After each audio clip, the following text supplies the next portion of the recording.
good morning and welcome to Frankly Speaking here on WYDC TV Big Fox. I'm your host, Frank Acom. We are broadcasting live and proudly from the Hesselson studio here on historic Market Street in Corning.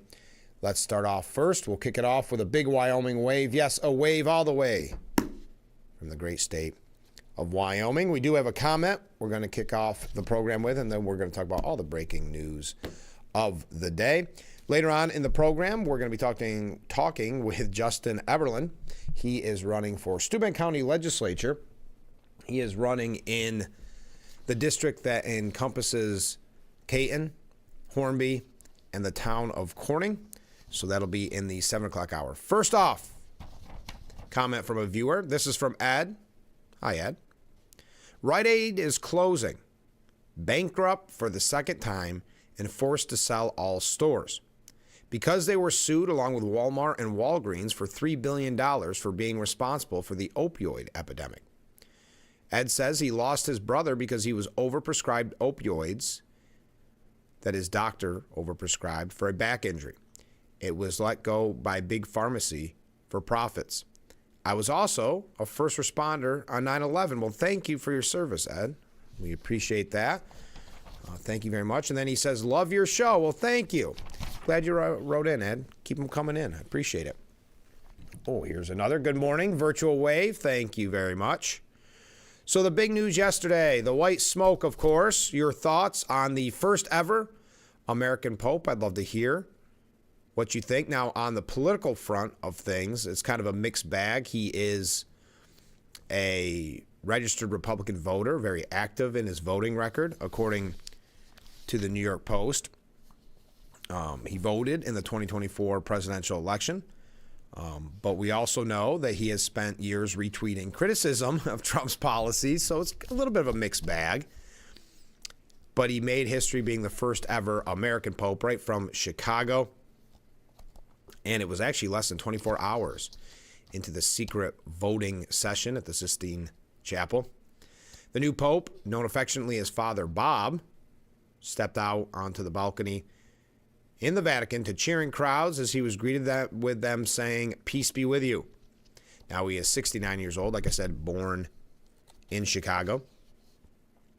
He is now Leo the 14th. There is a report that he kind of hinted ahead of time to his brother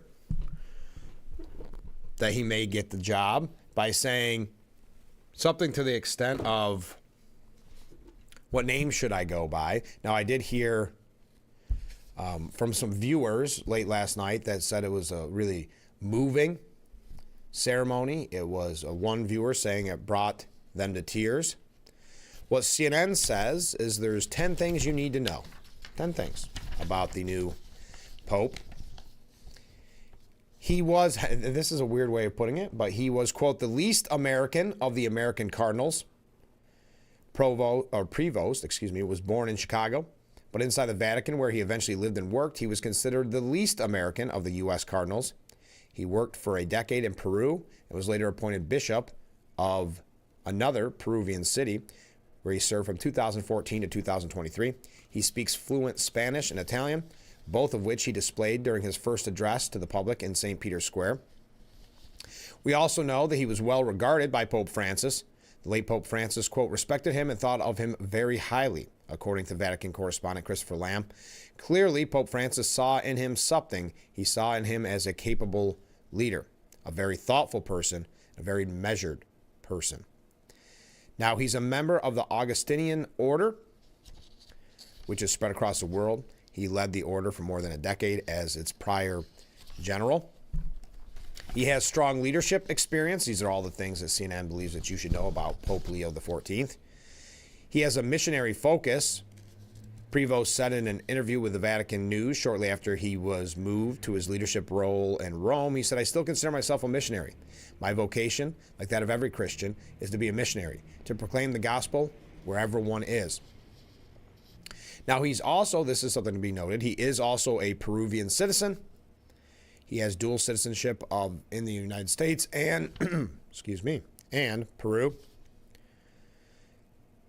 His His name, Pope Leo the 14th, reflects commitment to the poor. The last pope to take the name Leo, Pope Leo the 13th, of course, was a pope on the side of the poor and who stood up for workers. Leo the 13th was pope from 1878 to 1903. Now he's seen as a centrist unifier. He studied math at Villanova in Pennsylvania and went on to receive his diploma in theology from the Catholic Theological Union of Chicago. And finally, he's a fan of tennis. Thank you, CNN, for that hard work and dedication. But as I mentioned, he was an active Republican voter and voted in the 2024 election. The Dolton, Illinois-born Pope also voted in general elections in 12, 14, 18, 24. Voters in Illinois are not required to register with a political party, but the recent voting records revealed that he has only participated in Republican primaries. But as I had mentioned, he spent years retweeting criticism of President Trump. I'm not going to go through the tweets. And I know he had said some critical things of J.D. Vance as far as, and I don't know what it was in reference to, but saying you are wrong. Now, Trump wrote on social media, "Congratulations to Cardinal Robert Francis Prevost, who was just named Pope. It is such an honor to realize that he is the first American Pope. What excitement and what a great honor for our country. I look forward to meeting Pope Leo the 14th. It will be a very meaningful moment." That's a great honor, Trump later told the press. "I was watching it and they said he's from America. I said, that's great." J.D. Vance also congratulated Pope Leo, saying, "I'm sure millions of American Catholics and other Christians will pray for his successful work leading the church. May God bless him." So that is your update. Feel free to weigh in. Now, if you recall earlier in the week, we talked with Big Fox News' Dante Brown, and one of the topics that came up was boxing. So I thought I would give you an update. This is impossible to segue from the Pope to boxing, but we're going to try here on Frankly Speaking this morning anyway. This was a topic of discussion during our interview with Dante Brown. But get this, boxing legend Manny Pacquiao is planning to come out of retirement to battle Mario Barrios in Las Vegas. The pay-per-view fight will take place on July the 19th, and we'll see them fight for the WBC welterweight champion. Manny Pacquiao looking to go out on top. Now, this will mark an end to a nearly 4-year retirement for the 46-year-old Pacquiao. Now, he's always somewhat remained in the sport, but rumors have been swirling about this fight since late last year. The upcoming match will be available through PBC on Prime Video pay-per-view, according to ESPN. Pacquiao last competed in a competitive fight in August of 2021 when he was defeated in a unanimous decision for the WBA welterweight championship. The Philippine boxer opted to hang up his gloves after the fight and put more focus on his political career because he served as a senator in the Philippines from 2016 to 2022 and is now in the middle of a close Senate race. Now, Pacquiao was not planning on formally announcing his desire to return to boxing until after the May 12th election, according to Brunch Boxing. Nevertheless, all indicators suggest that he is making that return. So for our boxing fans, what are your thoughts about 46-year-old Manny Pacquiao coming out of retirement? I don't think, if you're a boxing fan, you ever get surprised by someone coming out of retirement. So I'm not surprised, though it is interesting because this year he is getting inducted into the International Boxing Hall of Fame, which is right down the road in Canisteo, New York. If you've never had a chance to check it out, especially during their induction weekend in the summer, I highly recommend that you do. It's a great tourist attraction, and it's just an amazing museum if you are a boxing fan. And even if you're not, I mean, there's plenty to see and do there, especially at induction weekend. But one of the kind of contingencies, that's not the right word, one of the kind of rules, if you want to be in the Boxing Hall of Fame, or if you're inducted in the Boxing Hall of Fame, is you're supposed to have been retired for a certain period of time. I don't know if they've let that go, or in this instance, he's already been selected, so I'm sure he's still being inducted. Now, yesterday, think about this. Where else can you see a program that goes from the Pope to boxing to Barbara Bush? Melania Trump unveiled the new stamp featuring Barbara Bush yesterday in a ceremony honoring the late First Lady. The current First Lady announced that the matron of the Bush political dynasty would be featured on specialty U.S. Postal Service stamps in the East Room, surrounded by members of Bush's family and loved ones. Melania said while she is known for championing literacy, she also supported women's empowerment, changed the national conversation on AIDS, and took a stand supporting gay rights. Dorothy Bush Koch, Bush's youngest child, teared up as she delivered a speech honoring her mother on behalf of the Bush family. Yet the late First Lady's son, former President George W. Bush, and daughter-in-law Laura Bush, who have distanced themselves from the Trump administration, did not attend, which I think speaks volumes on the political front there. And, you know, there's still a lot of hard and bad feelings, if you will, going back to how, I would say, easily Trump defeated Jeb Bush.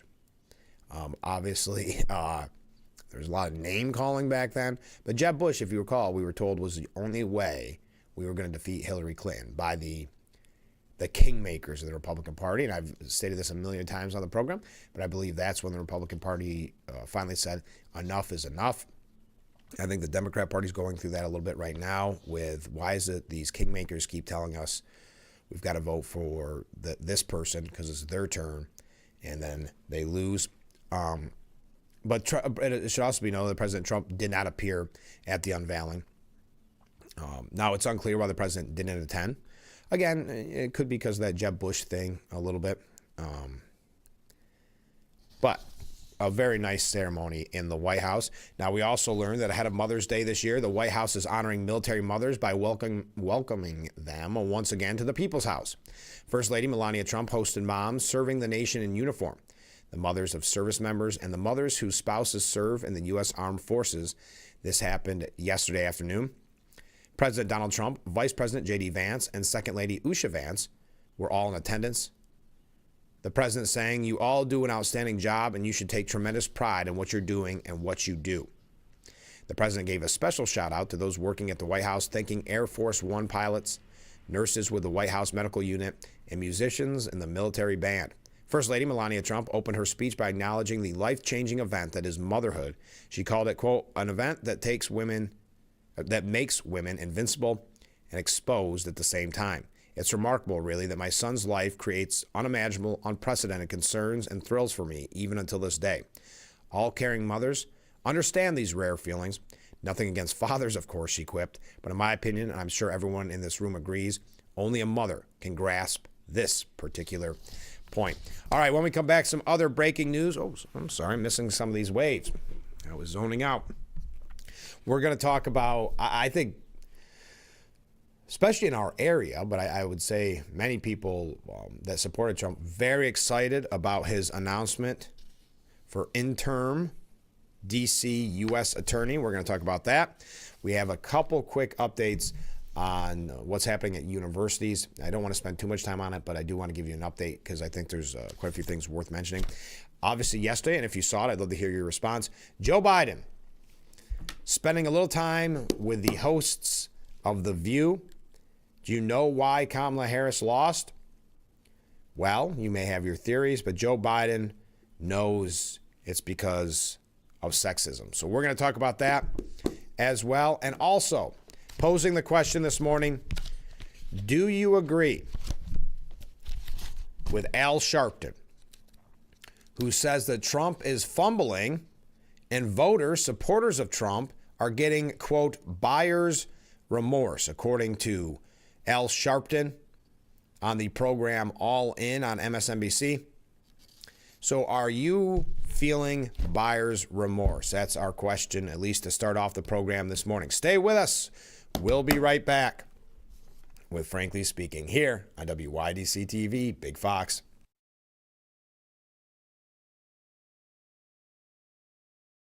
Your tap water is delicious. I know, right? It's this Culligan Smart drinking water system. What do you think is going on in there?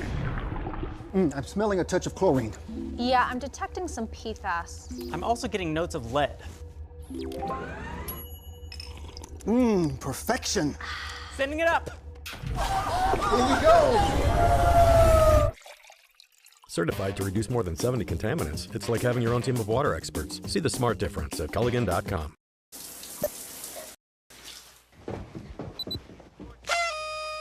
Who's Alex? Hey, pal. You know who's, See you, Dad.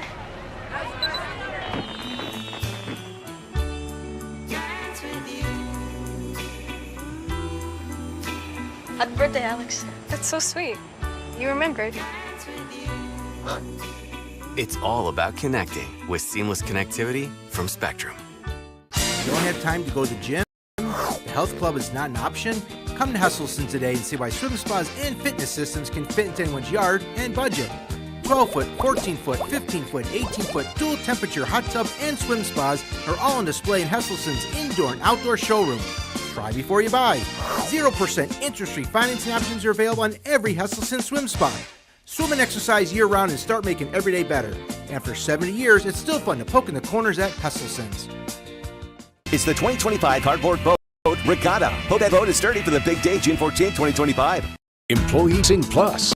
Due to great success, Chilson Wilcox Chrysler Dodge Jeep Ram is doing it all again. Employee Pricing Plus. You pay what we pay on all 2025 models. Offer ends May 31st. Chilson Wilcox, selling cars a different way, the right way.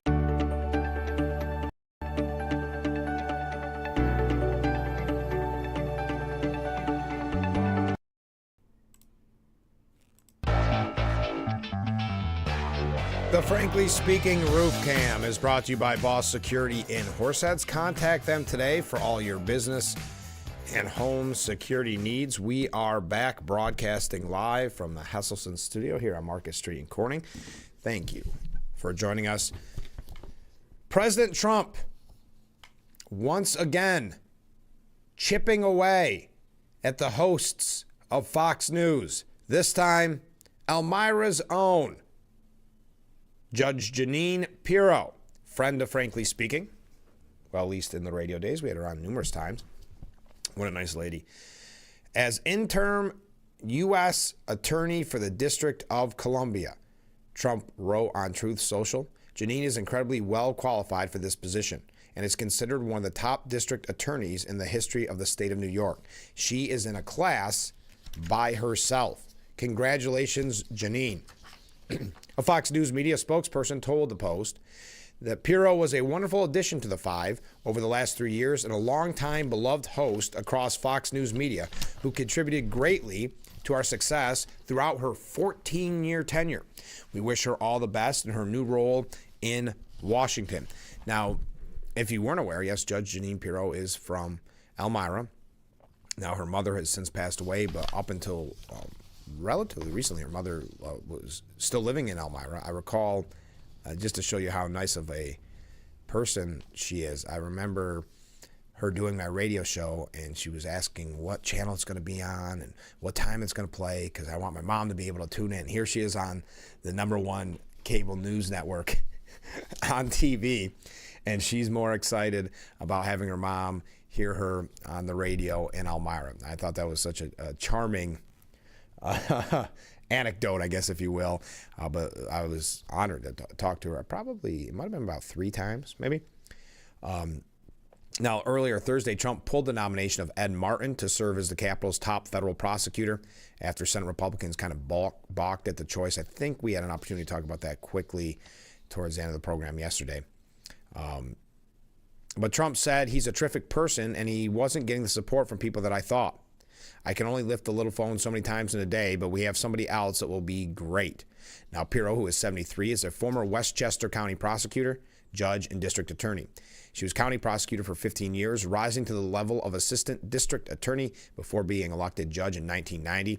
In 93, she became the first woman elected to Westchester County's top law enforcement post.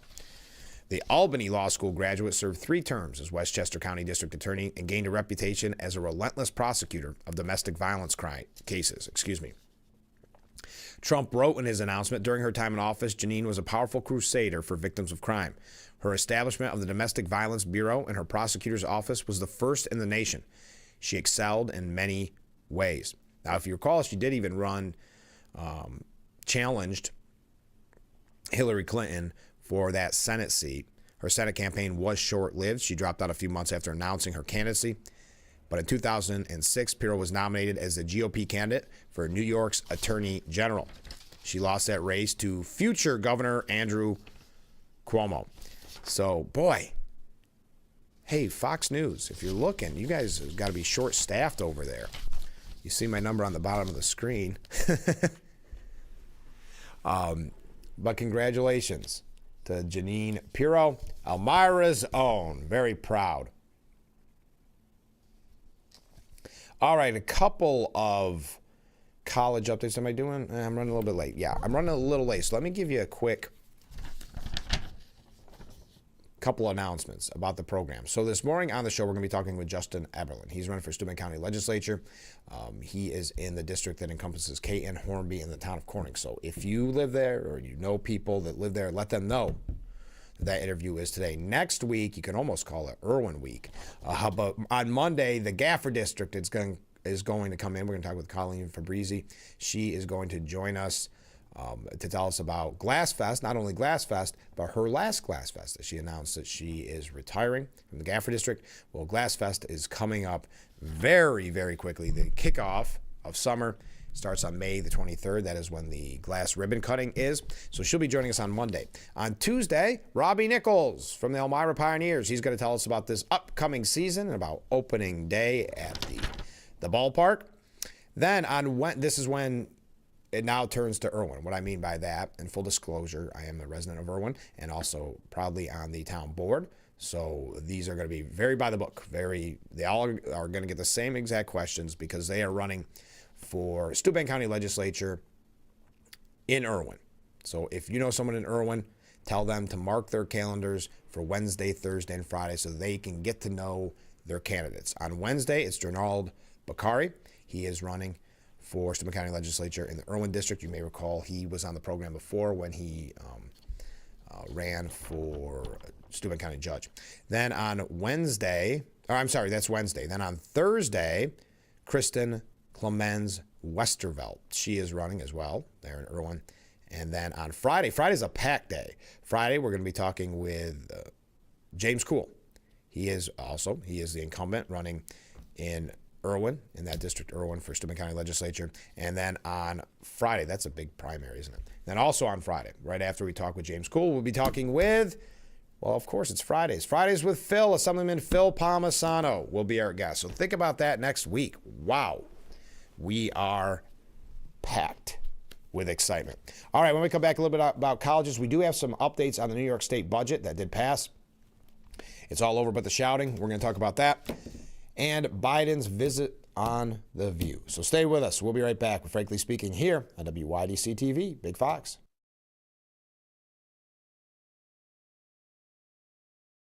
Attention, Elmeron may lead to vision loss. If you have suffered vision problems after taking Elmeron to treat bladder pain, call the Hearn Law Firm.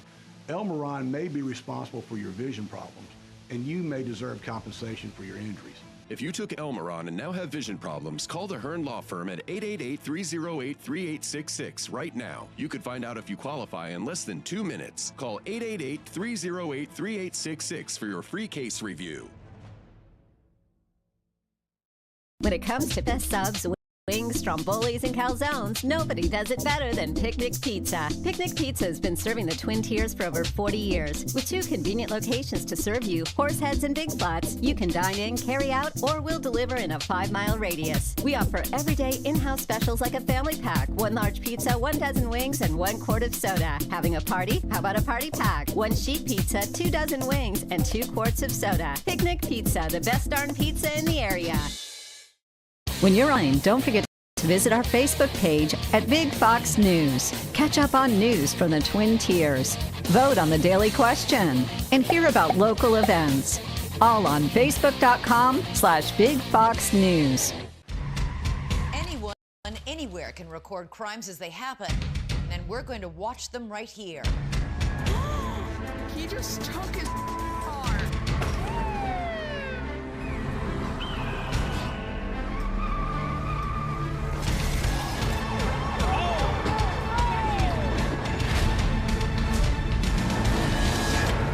With cameras everywhere, you can run, but you can't hide. Watch iCrime. The Twins' first prime-time local news. Catch weather, local and national news, events, and more with our anchors, Dante, Haley, and Ann. Find out what's happening in your community and more by watching Big Fox 10 p.m. News on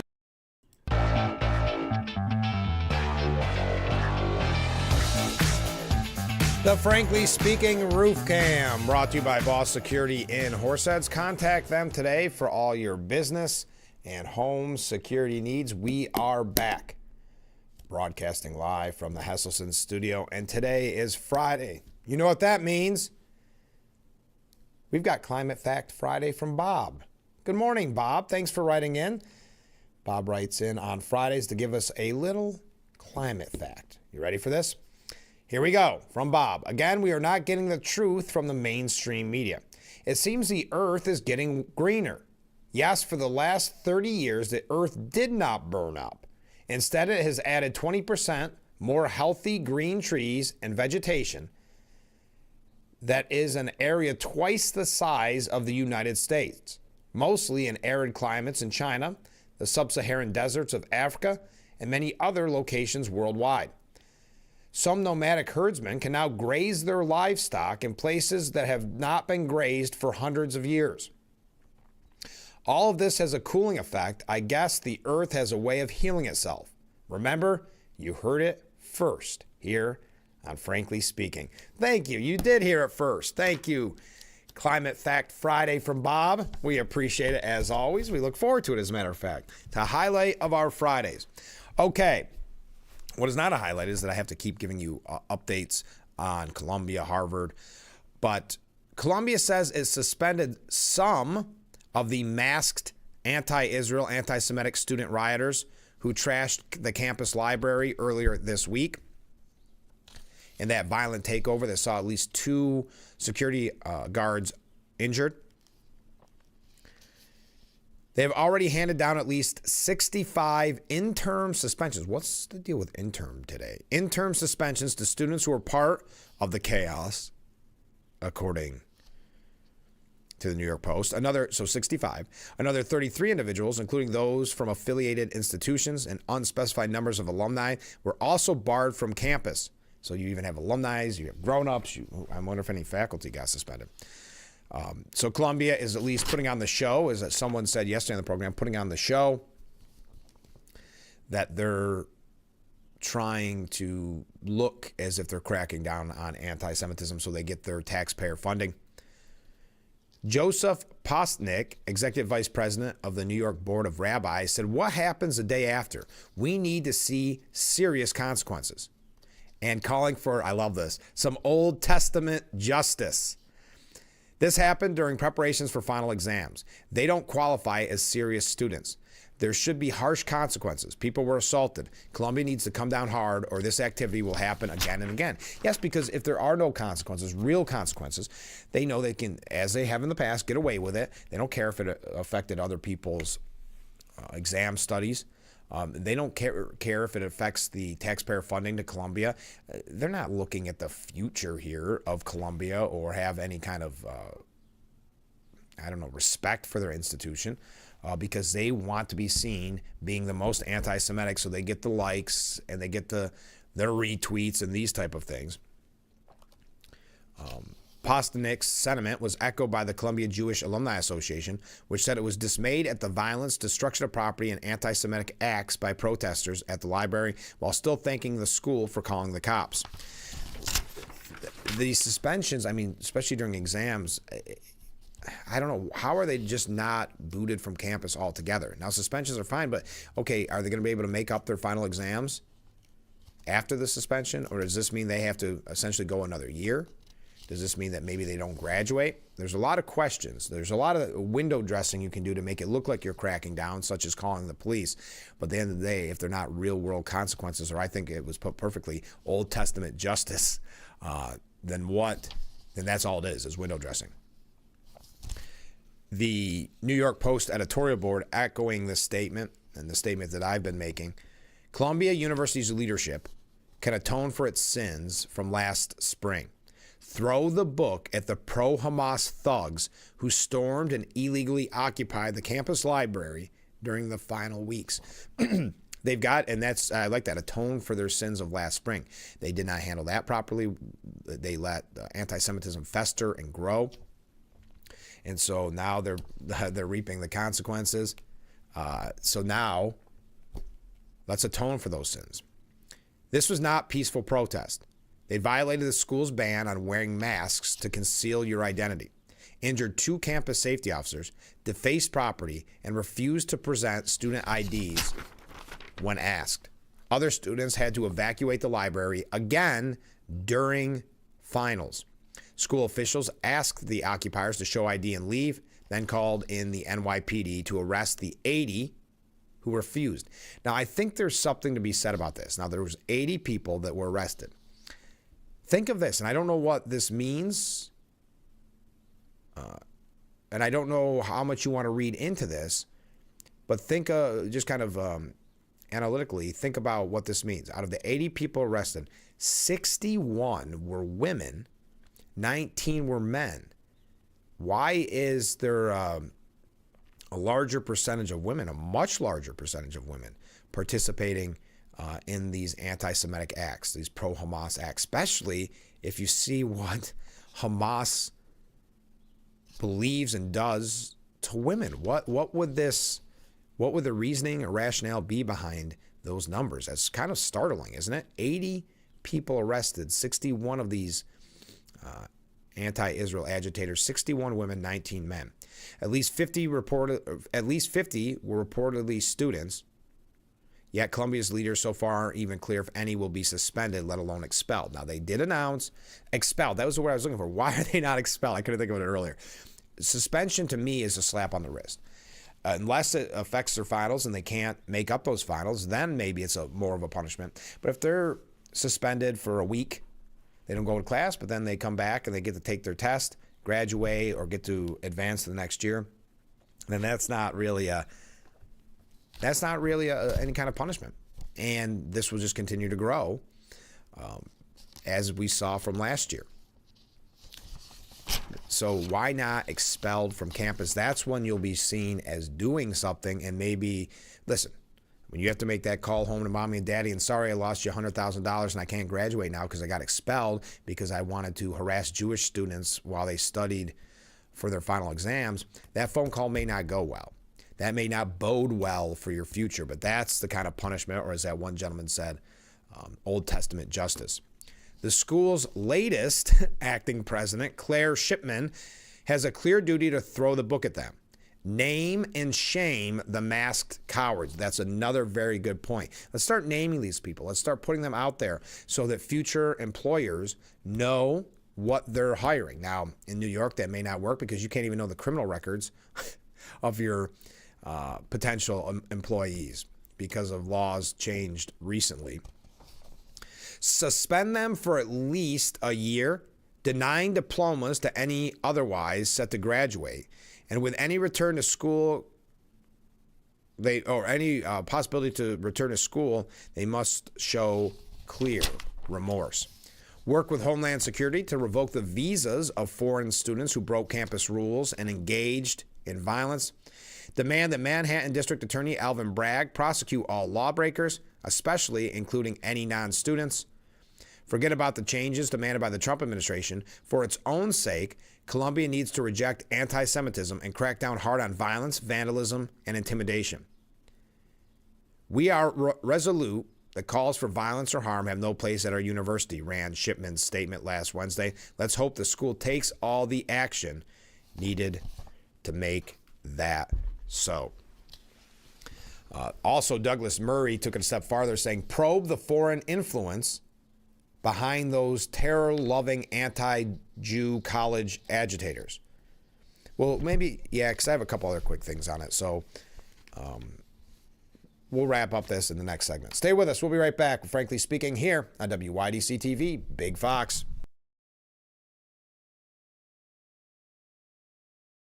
It's spring, and Bath Planet has one question for you. Do you feel lucky? Well, do ya? Bath Planet is excited to announce the Dream Bath Giveaway 5. In the past 2 years, we have given away 4 brand new Dream Baths. And now it's your turn. The winner will be able to design their own bath or shower, complete with hundreds of color and pattern options, multiple shelf styles, and matching safety features. It's the Dream Bath Giveaway 5. Enter now by scanning the QR code or stopping by either of our 2 locations. When you're online, don't forget to visit our Facebook page at Big Fox News. Catch up on news from the Twin Tiers. Vote on the daily question and hear about local events. All on Facebook.com/Big Fox News.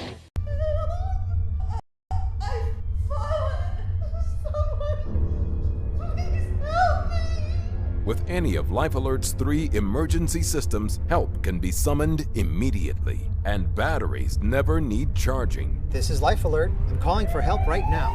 Life Alert saves a life from a catastrophe every 11 minutes.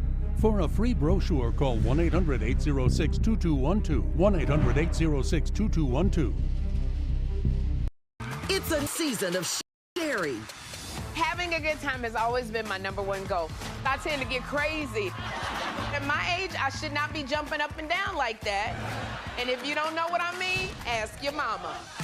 The young ones, y'all like, we don't know what you're talking about. But I promise you, in 30 years, you will. It's the best time in daytime. Weekdays at 2 p.m. on Big Fox. Catch Twin local news and weather by visiting WYDCTV.com. We've got daily and weekly weather forecast, question of the day, things to do, and more. WYDCTV.com, your website for everything Twin.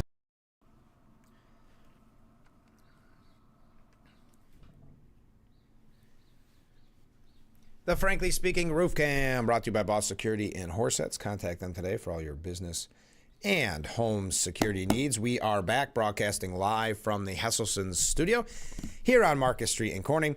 Let's read this comment from a viewer. And hand on the Bible, I did not write this. This is from a viewer. Good morning. Well, good morning. Frankly on Fox has a good ring to it. Who agrees? This is in reference. Thank you very much. That's very kind of you. That's in reference to my jokingly saying that as Trump picks away at all the Fox News lineup, they're going to need people. And I've got my number on the bottom of the screen 24/7. So there you go. Or the line is open 24/7. It's on the bottom of the screen for 2 hours a day. So yeah, I can do 2 hours by myself. Keep that in mind, Fox. Okay. Douglas Murray says that there should be a probe into how much foreign influences, how much sway they have over these pro-Hamas, anti-Israel college agitators. Douglas Murray said, I wonder how Columbia University would behave in the following scenario. A bunch of students and outside agitators descend on their campus. They're dressed in the gear of the Ku Klux Klan, being careful to conceal their faces so as to avoid any personal criticism. They then enter the university's library and other sacred spaces of learning and chant for lynchings. How would Columbia handle that? Because you have, and that's why we've talked about the mask ban, that is a tactic used, Ku Klux Klan used it, others have used it, to cover your face, conceal your identity. That's what these pro-Hamas, anti-Israel, anti-American protesters are doing with the face masks, the COVID masks. Would Columbia University sit by while this happened?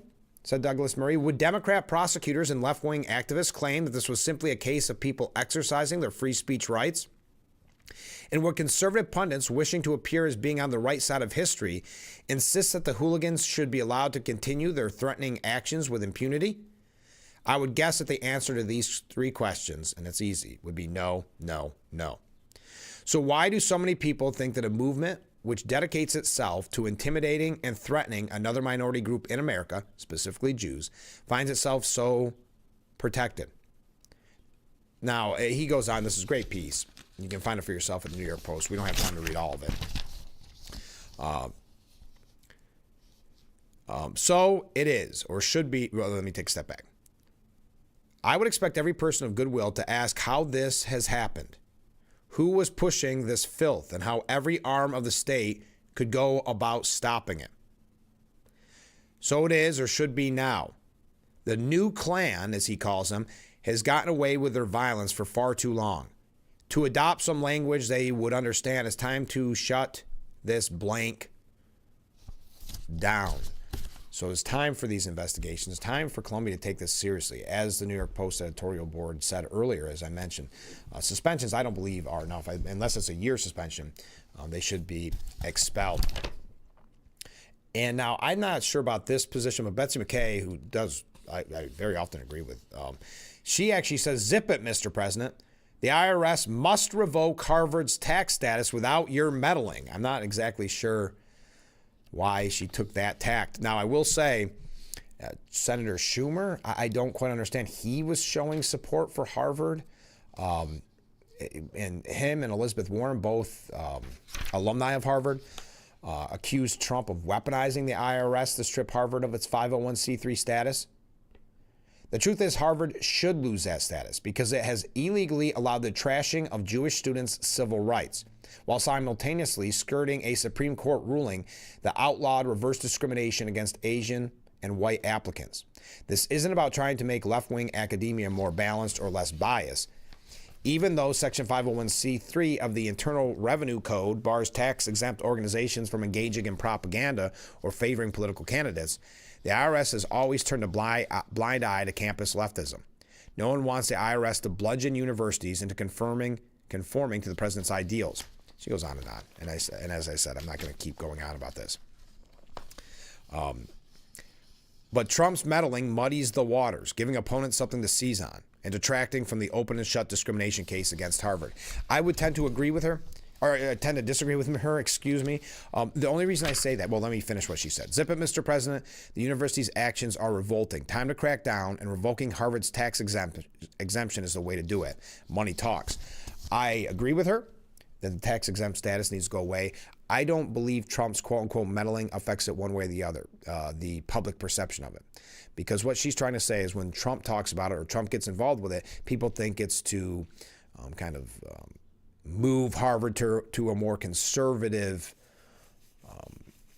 faculty or more conservative campus. That's not, no matter what Trump does in this case, if they revoke that tax-exempt status, he will be blamed. The media will tell you that he did it because he wants to force MAGA on Harvard. So I understand what she's saying in theory, but I think she knows or would recognize that the media is, no matter what happens, if Trump never says another word about it, the media is going to say this is an attack on free speech done by Trump to push MAGA.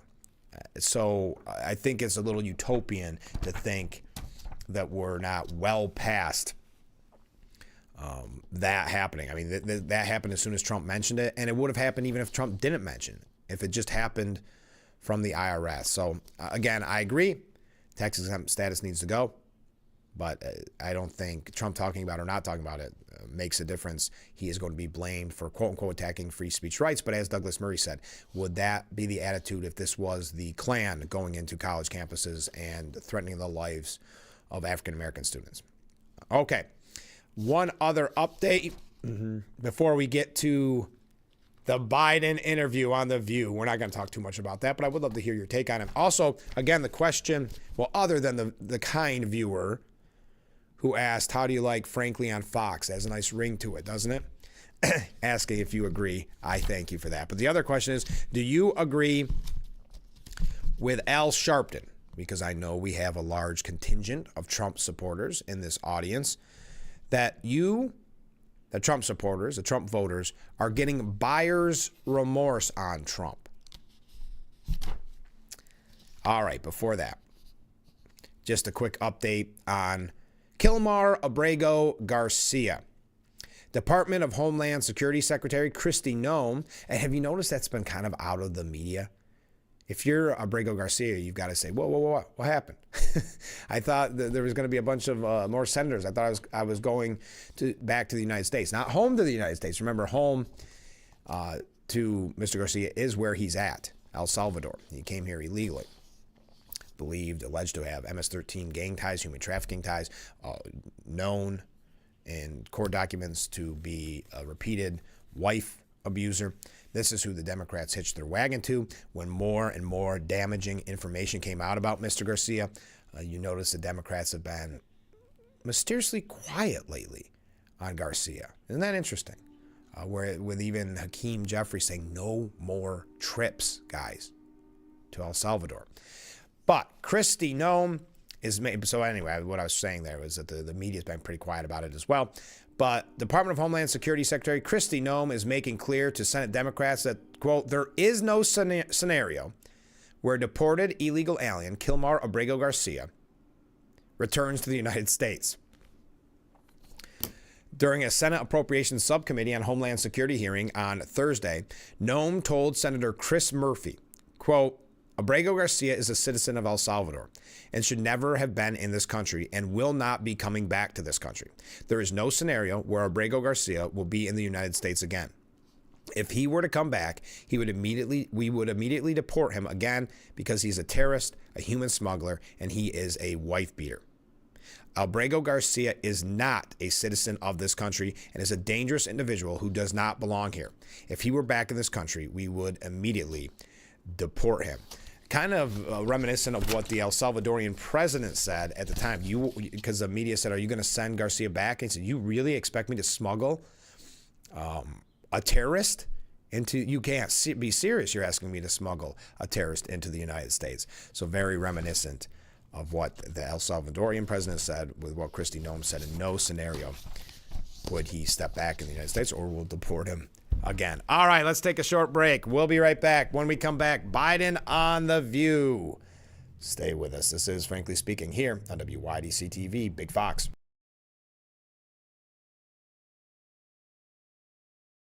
If you or a loved one regularly used hair relaxers or straighteners and were diagnosed with uterine, ovarian, or endometrial cancer, you may be entitled to significant financial compensation. I've used hair relaxers for years. I had no idea they could cause cancer. Chemical hair relaxers and straighteners have been linked to serious conditions, including several types of cancer. If you used hair relaxers and have been diagnosed with uterine, ovarian, or endometrial cancer, call us now.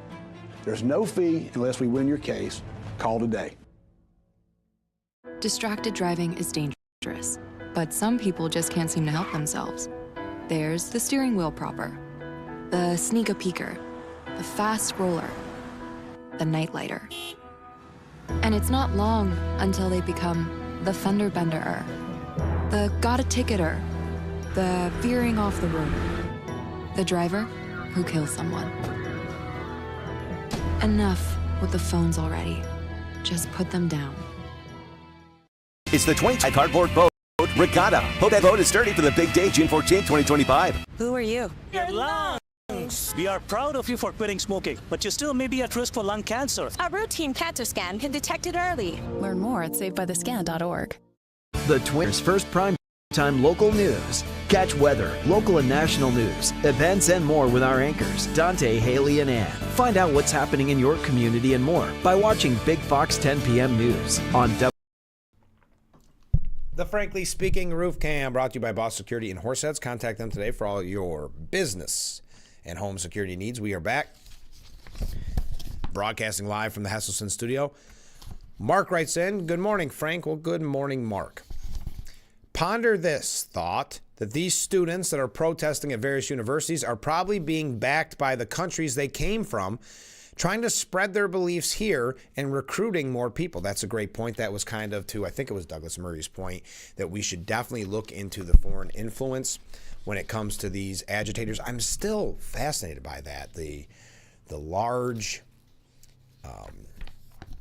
discrepancy in numbers when it comes to women protesters and men. Women far outweighing the men when it comes to that one specific instance. But we've heard that in the past, that there is kind of, like Van Jones said about the Democrat Party, this marbling of anti-Semitism in the Democrat Party. But we've also heard and seen reports that it is heavily manned, for lack of a better word, by women, this cause. Just interesting. I don't have any reasoning for it. There's nothing more to read into it other than I'm just curious as to why that is, why that anti-Semitism, especially when you look at the pro-Hamas attitudes of these protesters. I mean, and you look at what Hamas does to women. But Biden yesterday was on The View. Oh, Mark also writes, and no buyer's remorse. Trump is doing more than I expected in a very short time. Well, thank you, Mark. That was the question.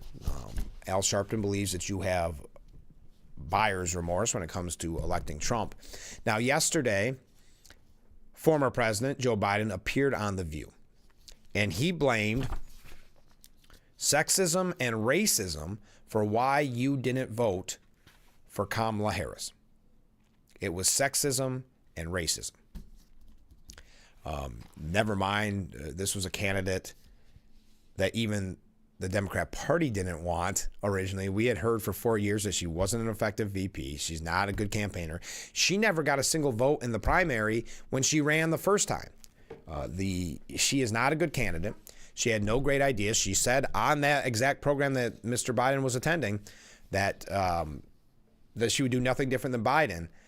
But instead of accepting and doing the soul searching and saying this wasn't a good candidate, we don't have great ideas, we got to look into that. Nope, it has to be because showing that they haven't learned their lesson from November, you must be racist and sexist if you did not vote for her. They asked if you were surprised by the vote. He said, I wasn't surprised, not because I don't think the vice president wasn't the most qualified person to be president. She is. But a lot of people didn't show up. I wasn't surprised because they went the route of the sexist route, whole route. This is a woman. She's this. She's that. Boy, you're not doing good, is he? Pardon me, I guess I'm not either. I've never seen quite as successful and consistent campaign undercutting the notion that a woman couldn't lead the country and a woman of mixed race. They played that fairly well. He trailed off before joking that one of the hosts had begged him not to talk at length, as he's been prone to do. He also said he's very disappointed by the Democrats' staggering losses, claiming liberal democracies all across America, all across the world, lost last time. I think we underestimate the phenomenal negative impact that COVID had and the pandemic had on people, on attitudes, on optimism, on a whole range of things. The retired president also divulged the fact that he talks to Harris frequently and had recently shared his opinion on an unidentified matter. Biden says she's got a difficult decision to make about what she's going to do. Now, I don't know if that means run again, if that means run for governor of California. But he wasn't surprised because, and again, the sentence is just, it's typical Biden. But I wasn't surprised because they went the route of the sexist route, whole route. This is a woman, she's this, she's that. I've never seen quite as successful and consistent campaign undercutting the notion that a woman couldn't lead the country and a woman of mixed race. A couple other things that he said on The View. We're not going to talk much more about this, but I do want to take a short break and wrap up our number one. Boy, we're going quickly. Stay with us. We'll be right back with Frankly Speaking after this. When you're online, don't forget to visit our Facebook page at Big Fox News. Catch up on news from the Twin Tiers. Vote on the daily question and hear about local events. All on Facebook.com/Big Fox News. National Nurses Week is great because it highlights and reminds us of all the good work that we do. As nurses, we work as a team and we work together. We all come together, we all work as a team. Thanks for being a team. We all work together. I think what I'd like to say most to my colleagues is thank you.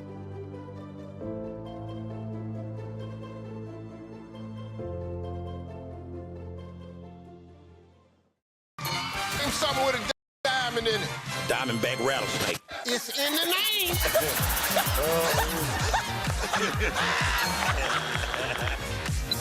Name a low-calorie food you might make your edible underwear out of. Salmon. Watch it weeknights. Share it the next day. Wild caught Norwegian teriyaki. Sharing the fun. Weeknights on Family Feud. 7 and 7:30 on Big Fox. Catch Twins local news and weather by visiting WYDCTV.com. We've got daily and weekly weather forecast, question of the day, things to do, and more. WYDCTV.com, your website for everything Twin. The Frankly Speaking Roof Cam, brought to you by Boss Security and Horse Heads. Contact them today for all your business and home security needs. We are back, broadcasting from the Hesselson studio. So Biden also said on The View, the only reason I got out of the race, he downplayed his cognitive decline. The only reason I got out of the race was because I didn't want to have a divided Democratic Party. Adding that the broader party didn't buy into concerns about his age following the terrible debate performance, but the Democrat leadership and some of the very significant contributors did. So he's suggesting that the actual Democrats on the ground, so to speak, they didn't have any problem with his cognitive decline. They didn't believe he had any cognitive decline in the debate, but it was the powers that be, kind of signaling the Nancy Pelosi's and, of course, the donors. It's very hurtful, especially from some of our so-called friends, said Jill Biden. I was with Joe day and night, and I did not create a cocoon around him. You saw him in the Oval Office. You saw him making speeches. He wasn't hiding somewhere. So that was Jill, kind of, again, pointing to the Nancy Pelosi's of the world. Now, meanwhile, referring to Trump, he said he had the worst 100 days any president has ever had, Biden said. Now, Steve Chung, the White House communications director, fired back saying Joe Biden is a complete disgrace to this country and the office he occupied. He has clearly lost all mental faculties, and his handlers thought it'd be a good idea for him to do an interview and incoherently mumble his way through every answer. Sadly, this feels like abuse. Wow. And did you see, and this coming out of the United Kingdom, you probably will not see this in American papers, but Jill Biden gave Joe a secret signal to stop answering dangerous questions on The View. He also had a mysterious hand wound, for whatever that's worth. He was asked a very risky question. Biden was asked about Democrat insiders, saying he suffered a sharp cognitive decline, as we were just mentioning. But after a few moments of relatively fluid speech, the former president suddenly stopped and said, "I've spoken enough." Jill, who sat beside her husband, picked up on the answer without a beat, sparking theories she may have nudged him or kicked him under the table to shut him up. The former First Lady has long been accused of hiding her ailing husband in that campaign, but she denied sequestering him during Tuesday's live appearance. Meanwhile, Biden was also seen sporting a mysterious Band-Aid on his left hand. So it is believed maybe he received a secret signal, and that's why he said, "I've spoken enough." Now, two more things on Biden. I had hoped to wrap it up in this hour. We'll kick off the next hour with that last little thing about the Biden interview. Then we're going to move along. Don't forget, in the next hour as well, Justin Eberlin will be our guest. He is running for Steuben County Legislature in the district that encompasses Caton, Hornby, and the town of Corning. So if you're in those areas, or you know someone in those areas, tell them to tune in. Stay with us. Man, I can't believe hour number 1 is in the books. Isn't that unbelievable? Coming up next week, by the way, Monday, we're going to hear from the Gaffer District about Glass Fest. On Tuesday, Robbie Nichols is going to tell us about the Elmira Pioneers home opener. On Wednesday, and the rest of the week is kind of Irwin week because there's a primary for Steuben County Legislature there. All Republicans here. Drenald Bakari on Wednesday. Kristen Clemens Westerveld on Thursday. And then on Friday, James Kuhl. That's our Irwin section of the program. And then on Friday, also we'll have Assemblyman Phil Palmisano with Fridays with Phil. Okay, we'll be right back with Frankly Speaking. Hour number 2 on the way.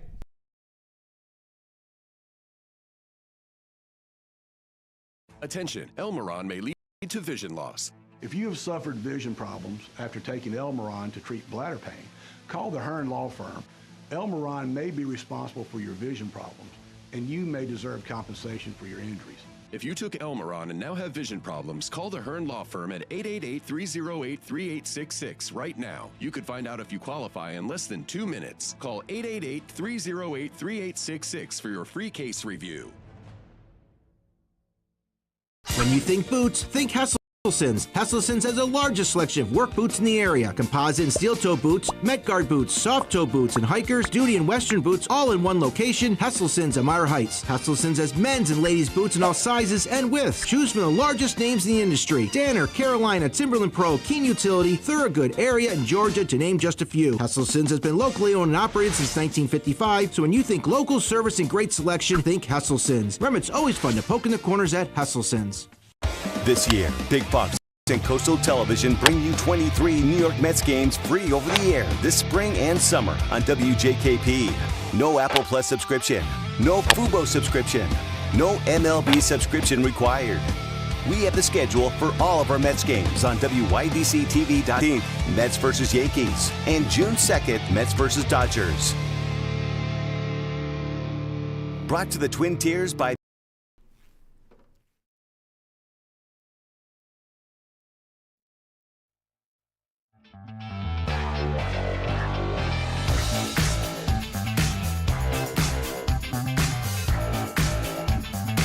And we are back. Hour number 2 of Frankly Speaking, broadcasting live from the Hesselson studio on Market Street in Corning. Wrapping up our discussion of Biden on The View. J.D. Vance dismissed Biden's criticism regarding the Oval Office dust-up, if you will, between Trump, Zelensky, if you recall.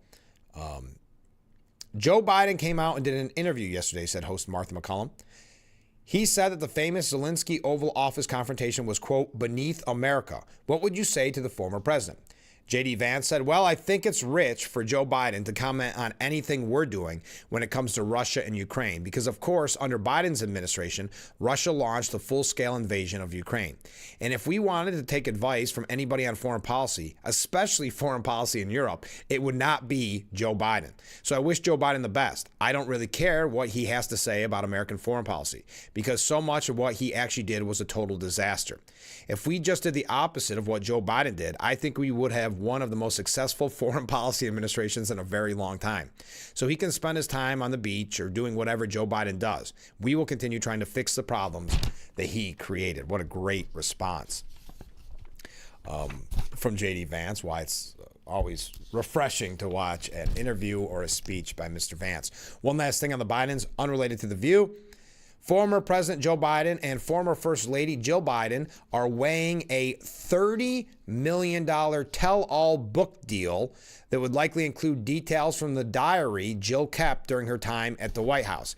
Now, this is interesting for numerous reasons.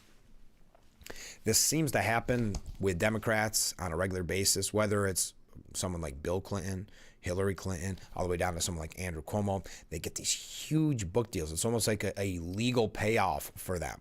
$30 million is a tell-all by Joe Biden. After we see his speeches, we wonder what would really come out of that. How much would be Joe Biden? How much would be ghostwriters, of course? But Jill Biden, is that worth $30 million?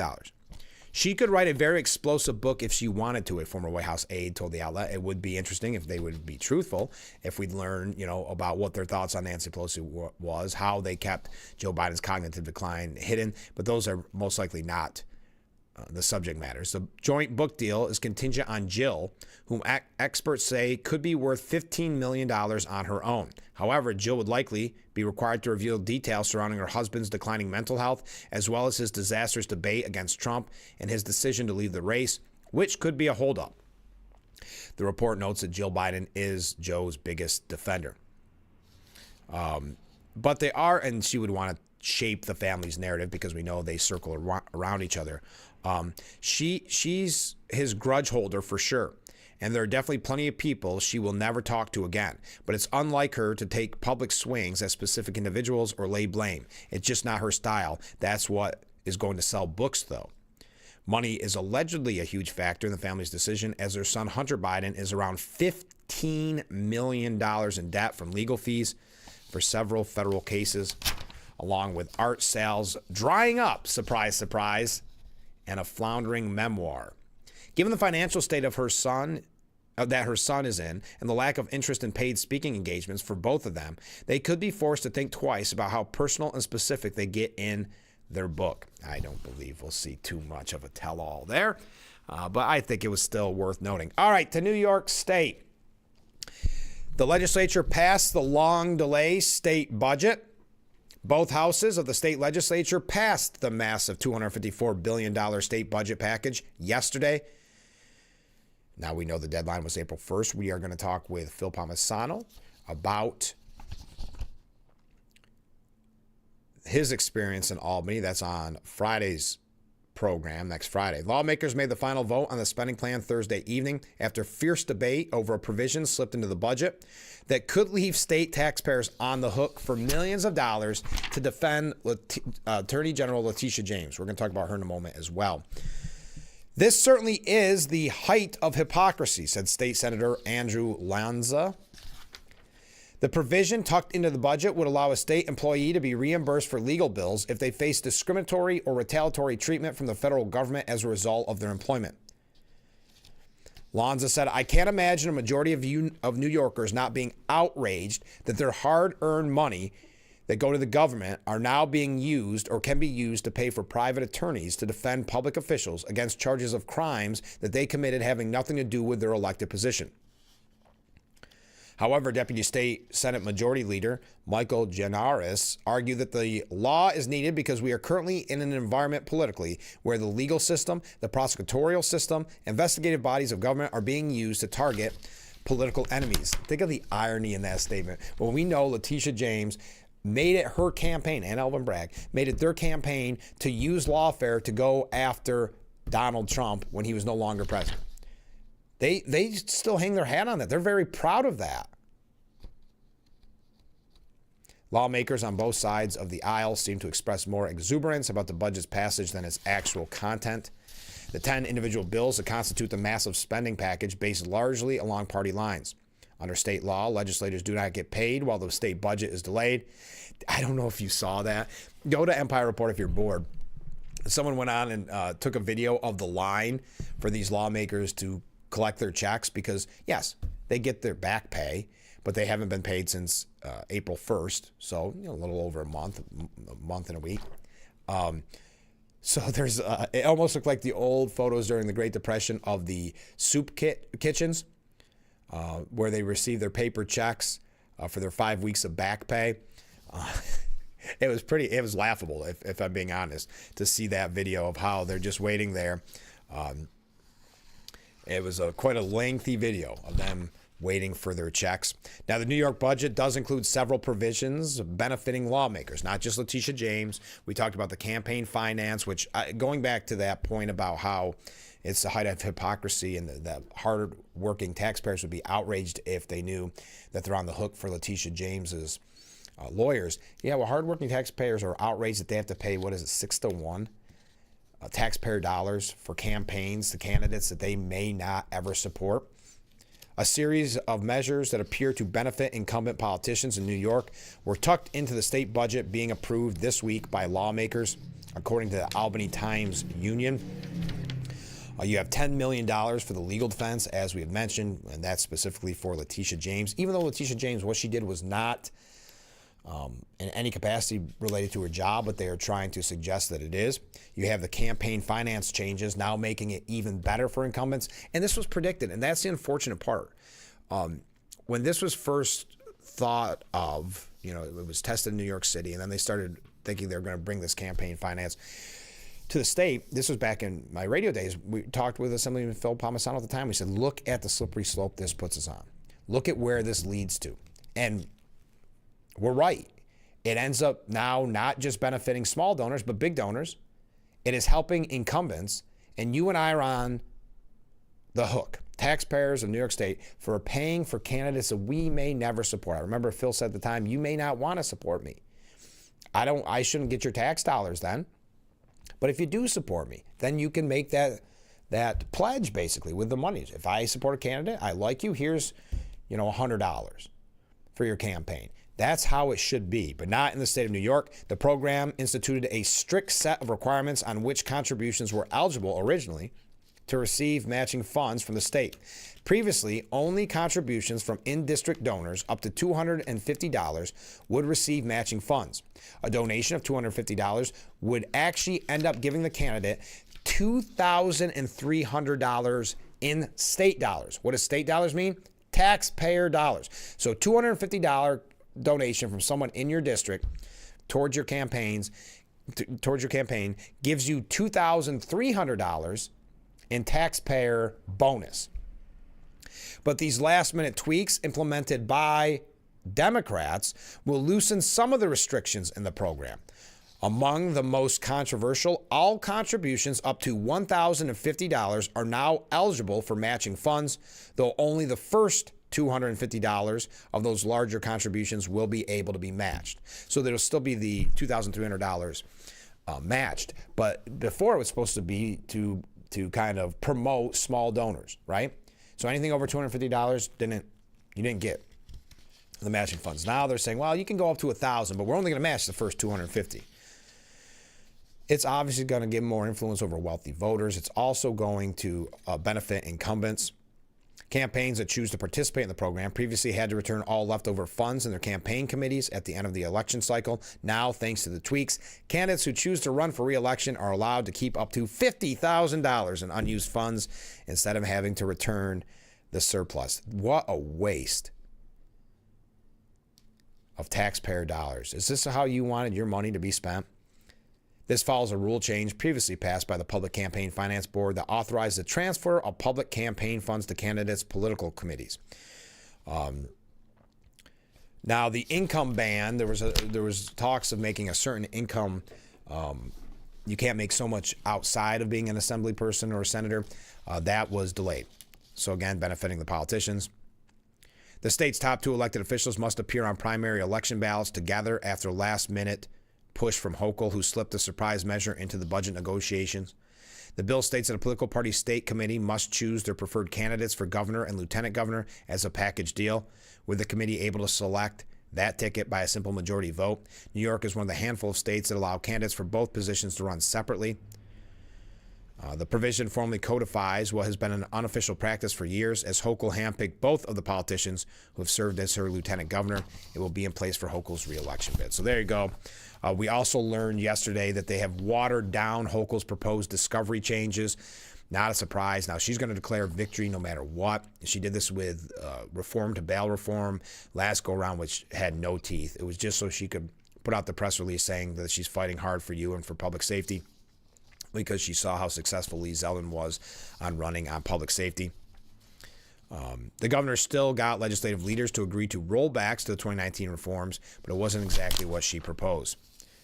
The concessions she agreed to did not dampen Hochul's celebratory mood, and getting legislative leaders to engage in even more rollbacks to their landmark 2019 criminal justice reform measure is still a victory for her.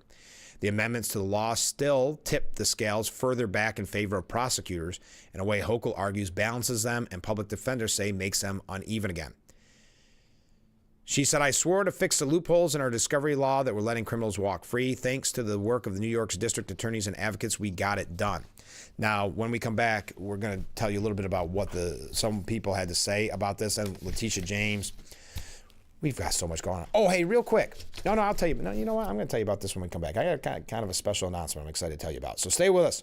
We'll be right back with Frankly Speaking here on WYDC TV, Big Fox.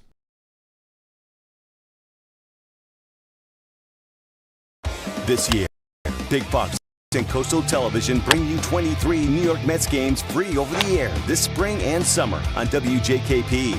No Apple Plus subscription, no Fubo subscription, no MLB subscription required. We have the schedule for all of our Mets games on WYDCTV.com.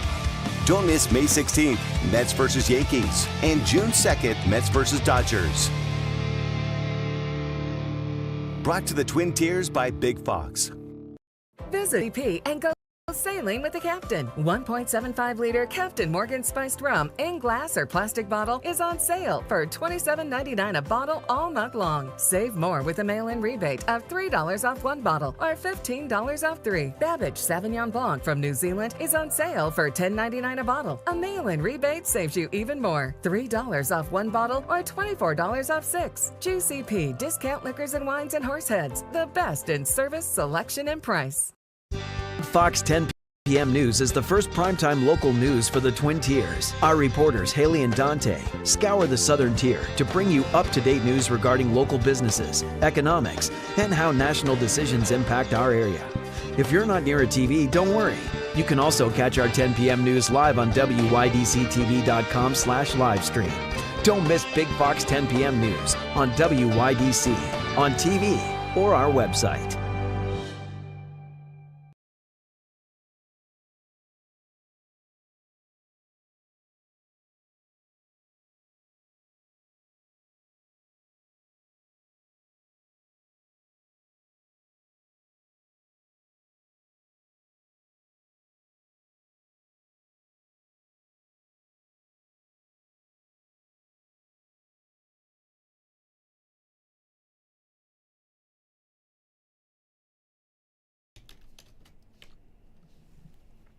The Frankly Speaking Roof Cam, brought to you by Boss Security in Horseheads.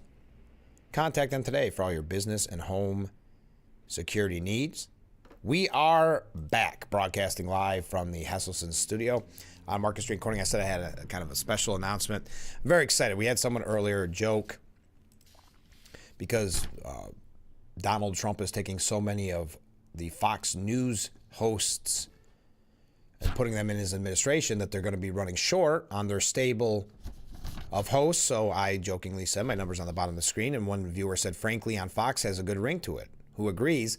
Well, the next best thing to being here and on Fox News is being on WYSL and WLEA, and that's exactly where I'm going to be this weekend. Our friend, Hornell Mayor John Buckley, has asked me to be on his relatively new program, The Pulse, which airs Saturday and Sunday at 1 p.m.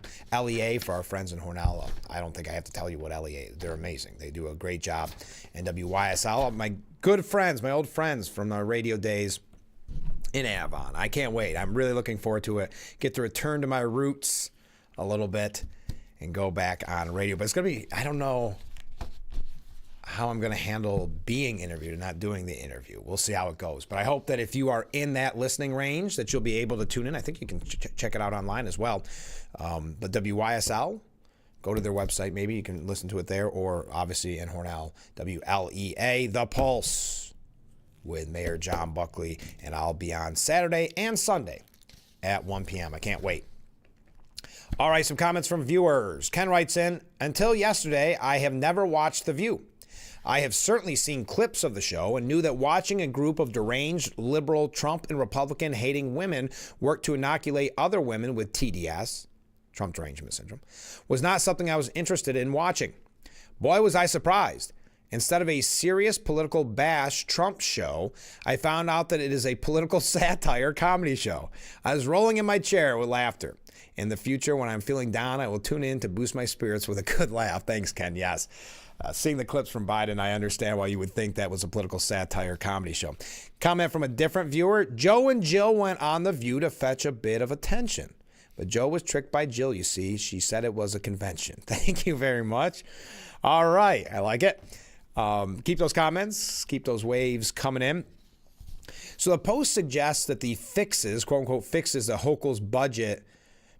Hochul's budget, can curb crime and aid the mentally ill, but it depends heavily if cops, judges, and district attorneys do their jobs. Now, these won't fix all of our troubles with crime and mental illness, but at least they're a start. Isn't that so sad in New York? We get one little thing, and we have to just gleam onto that with hope. Even if they had to be tucked into a jaw-dropping $254 billion spending plan that'll squeeze taxpayers and rock the state's fiscal footing. Hochul got the legislature to okay some small fixes to the discovery law, which dictates rules for prosecutors in gathering and sharing evidence with defense attorneys. The 2019 reforms of that statute have allowed defense lawyers to get horrific crime cases tossed on ridiculous technicalities. Now judges will have to evaluate prosecutors' due diligence based on their overall effort to gather all required categories of evidence, rather than each and every individual document. Yes, they had to provide information that was not even relevant to the cases. Defense attorneys also now face a 35-day time limit to accuse prosecutors of failing to meet all the rules. Alas, cases can still be dismissed for meaningless discovery violations, even if they wouldn't have affected a case's outcome.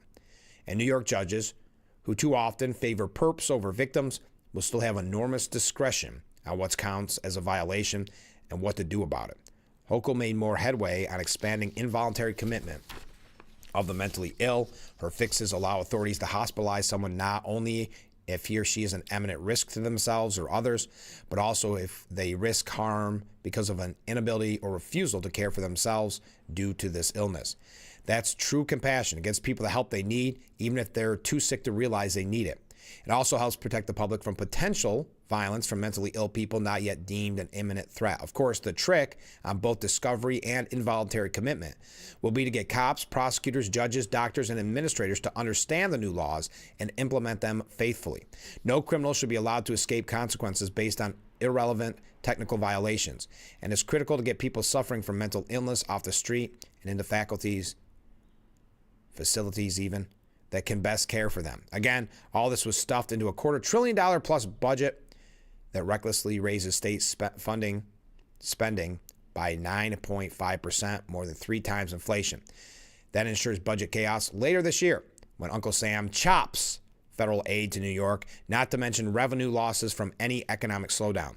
At least there's some hope for making streets a bit safer and treating the mentally ill more humanely if the authorities follow through. Now, we had mentioned Letitia James, as in that budget, there is that provision that will benefit her, where we, the taxpayers, will help pay for her legal fees. Attorney General Letitia James said yesterday on MSNBC's The Briefing that her office was, quote, ready on day one to sue President Donald Trump. We held a community impact hearing this evening to talk about all of the cases that we have been involved in, and we have been winning. I want all of you and your viewers to know that we've been preparing for this moment. We've analyzed Project 2025. We've analyzed jurisdiction and venue. We've analyzed its causes and claims. And we've distributed a number of cases to all of the Democratic attorney generals. So we were ready on day one. And within 24 hours after his unlawful executive order, we decided to respond to birthright citizenship.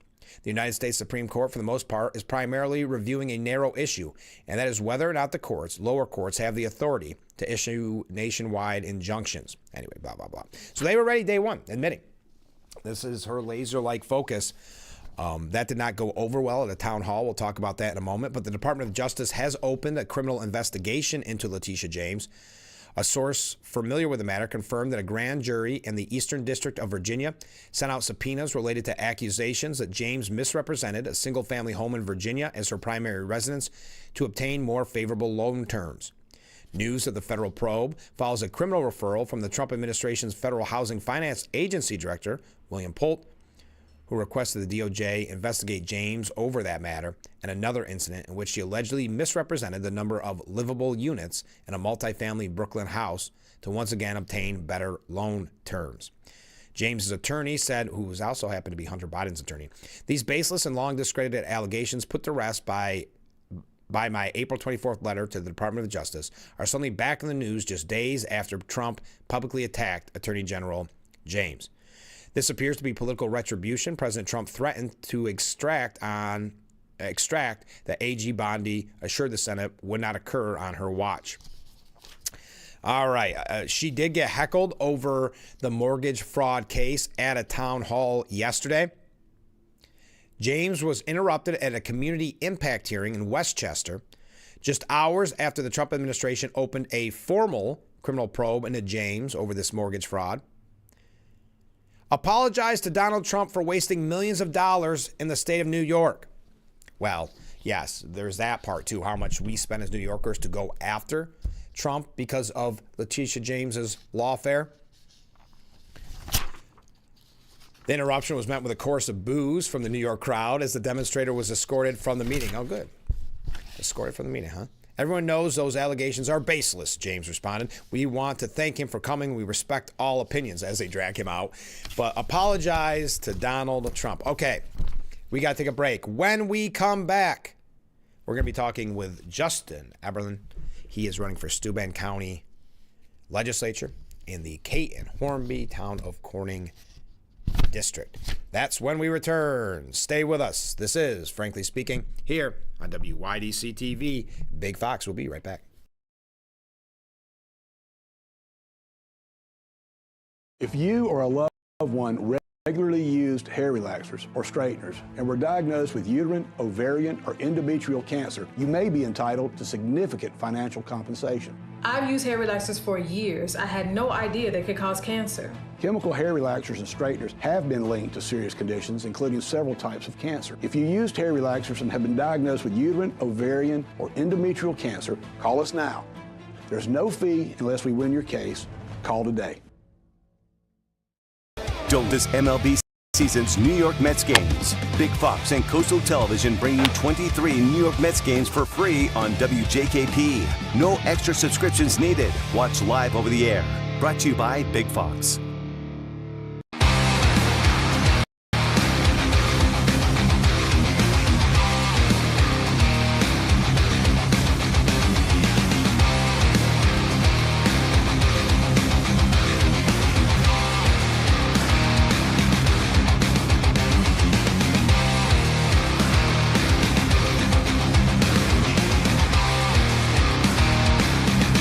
Get yours at Current Power Sports in Pine City, New York and Wellsboro, Pennsylvania.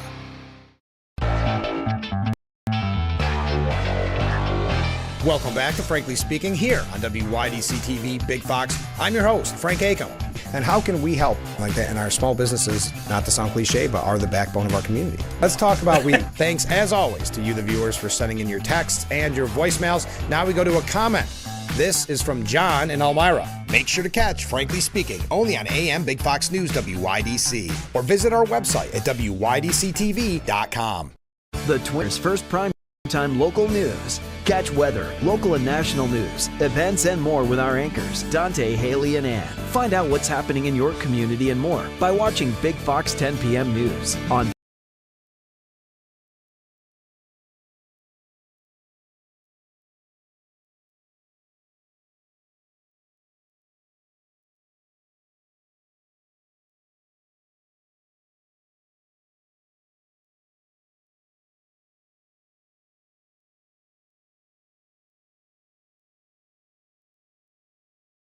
Welcome back to Frankly Speaking here on WYDC TV Big Fox. I'm your host, Frank Acom. We're broadcasting from the Hesselson studio, and this is the Steuben County Office for the Aging section of our program. Steuben County Office for the Aging, committed to maximizing quality of life, safety, and independence. And joining us in the Hesselson studio, we have Justin, who is running for Steuben County Legislature. Congratulations.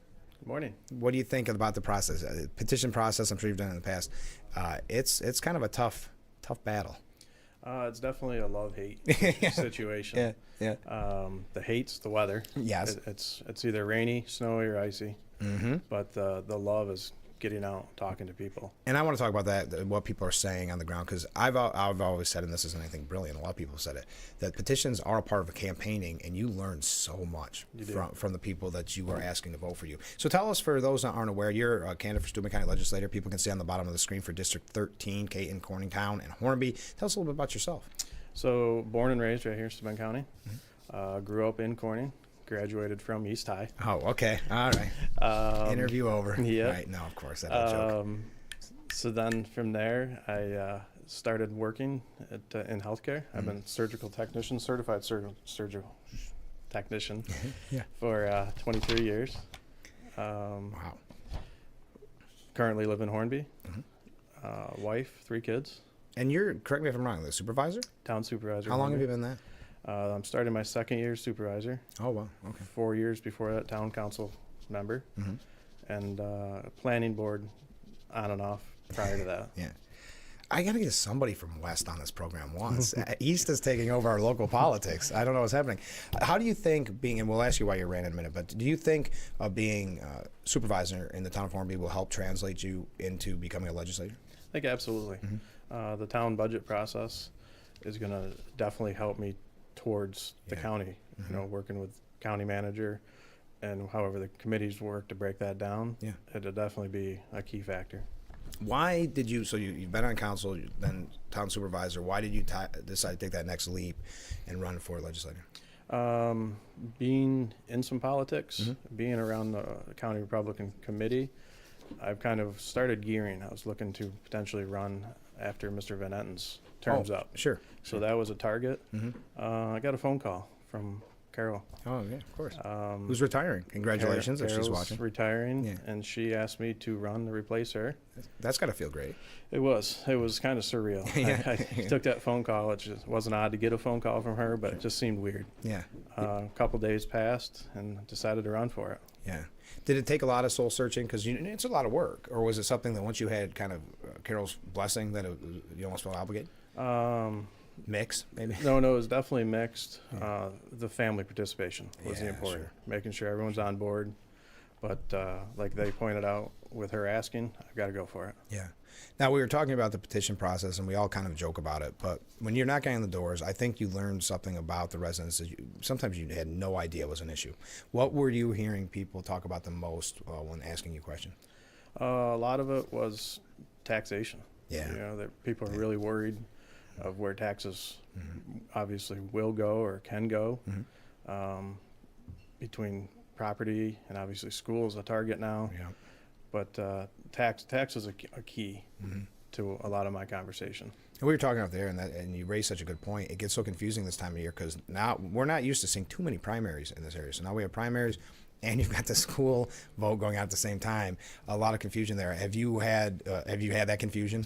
Have people made that difficult leap of thinking you're something with the school? I haven't. I've strayed a little bit from trying to mix school and mine. Yeah.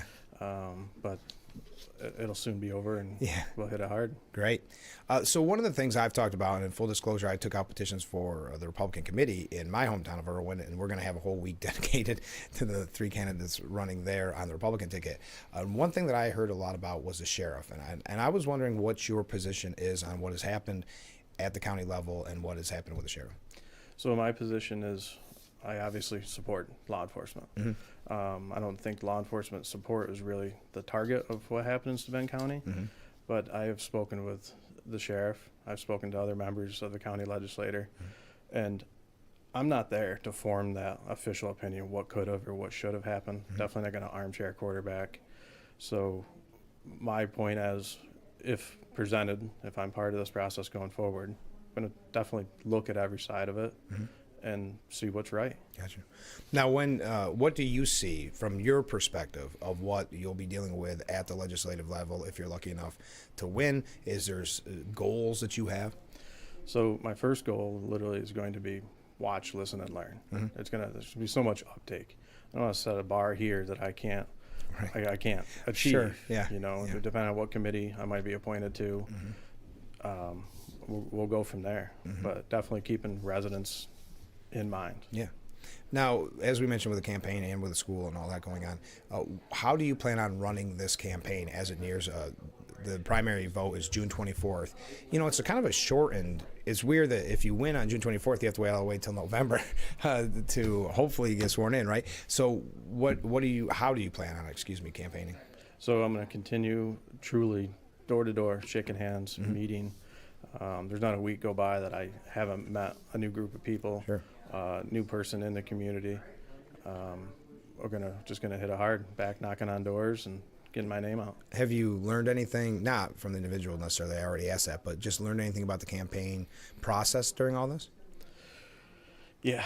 Okay. It really never ends. It never does. I mean, I'm not putting myself that I'm winning a primary. My goal is to win, but I'm already moving forward looking for November. Yeah. I can't sit and wait and see what might happen on June 24th. Right.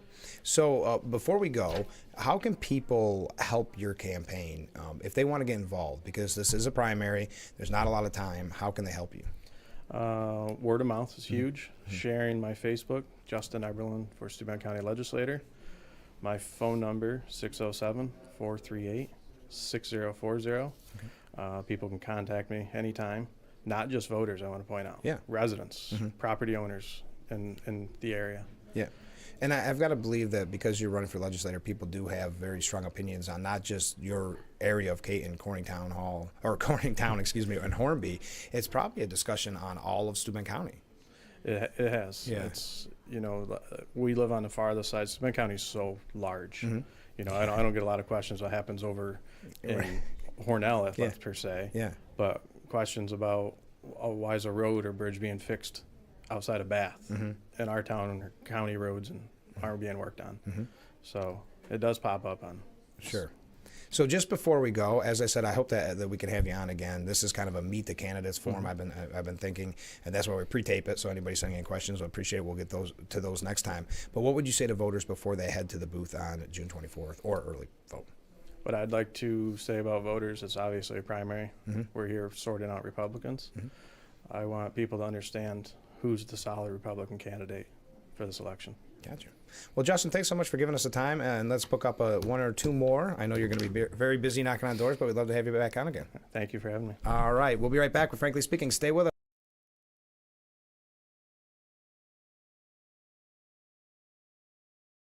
William Matar has a reputation for being a good guy.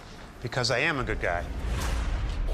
For being focused on motor vehicle accident cases. Because I focus on motor vehicle accidents. For fighting for his clients. Because I fight for my clients. If you've been injured in a motor vehicle accident, it matters who you hire. It matters in the experience as well as the results. Call William Matar. Visit WilliamMatar.com. The Big Fox and Coastal Television bring you 23 New York Mets games free over the air this spring and summer on WJKP. No Apple Plus subscription, no Fubo subscription, no MLB subscription required. We have the schedule for all of our Mets games on WYDCTV.com. Don't miss May 16th, Mets versus Yankees, and June 2nd, Mets versus Dodgers. Brought to the Twin Tiers by Big Fox. Anyone anywhere can record crimes as they happen, and we're going to watch them right here. He just took his car.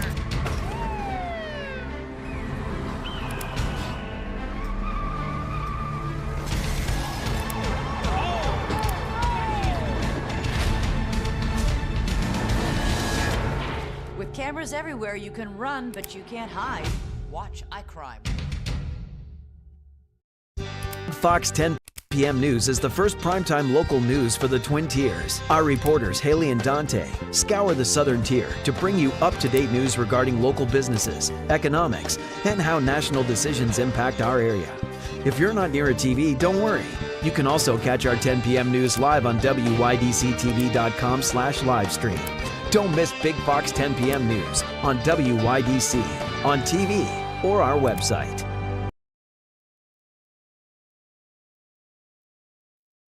The Frankly Speaking Roof Cam, brought to you by Boss Security in Horseheads. Contact them today for all your business and home security needs. We are back, broadcasting live from the Hesselson studio here on Marcus Street in Corning. Thank you to Justin for being our guest. He's running for Steuben County Legislature in the town of Corning, Caton, and Hornby. So we appreciate him being on the guest. Next week is kind of Irwin week for Steuben County Legislature, those candidates that are running for the legislature in the district of Irwin. And that begins on Wednesday with Drenald Bakari. And on Thursday, Kristen Clemens Westervelt. And then on Friday, James Cool. So next week, if you have people that you know in your life that are residents of Irwin, please inform them that they're going to want to tune in every weekday morning, but specifically to find out more about the candidates for Steuben County Legislature starting on Wednesday. But also on Monday, we're going to hear from the Gaffer District about the upcoming Glass Fest. And on Tuesday, Robbie Nichols telling us about the season opener with the Elmira Pioneers. All right, comments from viewers. Ken writes in, Frank, that was a great limerick one of your viewers sent in. Can you read it again to make sure I heard it correctly? Yes, here we go. Joe and Jill went on The View to fetch a bit of attention, but Joe was tricked by Jill, you see. She said it was a convention. Thank you very much. Ken also follows up when we were talking about campaign finance.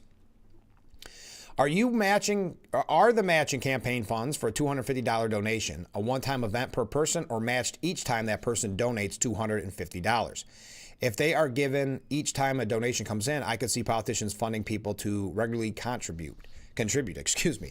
Yes, I believe it's individual donations is the way it's done, but people have already misused it. There was that candidate in New York City who was fabricating names that these people didn't exist, or they did exist but did not contribute because the person must be using their own funds or funds that someone given them kind of behind closed doors, using them and using names of people that were not actually donating so that they could get that matching fund. Now that person was, I believe, charged, or at least was being looked into last I knew, but the campaign itself was a failure in and of itself. Speaking of New York politics, and this is kind of the new talking point, would a run for governor put Representative Elise Stefanik's rise among Republicans at risk? She does have that national profile. We know that Trump a very big fan of Elise Stefanik, had nominated her to be ambassador to the UN. That, of course, fell through because of the slim majority in the House. But now I don't know if this is kind of a warning shot, if you will, by the media saying, well, this could really hurt you, hoping, because they know that she could be effective. Look at, for instance, the job she did at those hearings in Congress about anti-Semitism on college campuses. She's a very great candidate in this scenario. She's the clear favorite in the Republican Party, and I think would put a Republican in the governor's mansion, or at least close, for the first time in over 20 years. Now, I don't want to just shoot for just close, but I'm saying this is, with name recognition, a really good chance for Republicans. But is she really going to blow up, according to the Gothamist, her national profile as being one of the top Republican leaders for a long shot bid for governor of New York? She has come at a political fork in the road after Trump pulled her nomination, as we had mentioned. Stefanik saying on Fox News, look at the crisis that Kathy Hochul and single-party rule have delivered to New York. Luke Perry said, I think it's a low-risk, high-reward move for Representative Stefanik. Even if she lost, she would raise her profile and would be in line for an appointment in the Trump administration. That's according, again, to Luke Perry, a political scientist at Utica University. Winning would be difficult. Now, no Republican has been elected to statewide office in New York since George Pataki back in 2002. There are about, are you ready for this number? About 3 million more enrolled Democrats than Republicans in the state, and Democrats have all the advantages of incumbency. Now, we know that Hochul is a weak candidate, a flawed candidate, but having said that, you still have that 3 million, and it'll be running in a midterm election year where midterm elections, historically anyway, have not been great for the party in power. And it says here, and Stefanik would have to answer for Trump. I don't know. Trump made huge inroads in New York, and I think that's a very good sign for Stefanik. Hochul said on Monday, Donald Trump has made sure that the Republican Party brand is so tainted in New York that no matter who runs against me, they will have the baggage of explaining why people's prices went up, why they lost health care. So there you are. Just another update on Stefanik as we wait for some type of announcement or some type of indication of whether or not she will run. Now, we had mentioned, well, do I want to talk about... Oh, I mentioned this from Al Sharpton, and I've asked you the question for you to weigh in as well before we get ready to take a break here. MSNBC political commentator Al Sharpton was on the program All In, and he said about Trump that he promised on day one many things he hasn't delivered. Now, keep in mind, this is so kind of ironic to look at this as compared to the coverage of Biden in his first 100 days. But look at what is being said about Trump in just a little over 100 days, that he was supposed to correct all the errors and all the forced errors and the unforced errors that Biden has caused, all the disaster that Biden has caused. He's supposed to fix that within 100 days. But Al Sharpton is continuing saying, and now I think you said it best, to sell rather than the prosperity is something that it's miles away from what he told his constituents or his own supporters. He does not have a deal. There is no deal. He's announced something with England today that we really don't know what that really means. We don't know what's going on with China. They can't even agree with who called the meeting. In the interim, we have Mother's Day coming up Sunday. Flowers are up. He's telling kids that they can't have dolls. I mean, this is the worst of Trump fumbling the ball. Quote, I think that a lot of voters who supported him are starting to get voters or buyer's remorse because he clearly has not only not done what he said, he's doing the opposite. He's causing inflation. He's causing it to stay where it is or rise. And it's going to cause a lot of pain to his base and farmers and others that depend on a lot of the things that he's putting tariffs on. So your thoughts, do you have buyer's remorse? Senator Tim Kaine, who ran on the ticket with Hillary Clinton, claimed on CNN that some Republicans have stood up to say Congress needed to check the power that Trump is overreaching, so to speak. In the last couple of weeks, I've had a number of provisions on the floor, sort of challenging actions of the executive that I think are overreach. I've been able to get some Republicans to vote with me on tariffs. I encourage some Republicans to vote with me to counter the Hegseth nomination to be Secretary of Defense. President Trump has taken one of the strongest economies in the world in 100 days, essentially taking a chainsaw to it. And now there's a red lights, warning signs, and question marks all over it.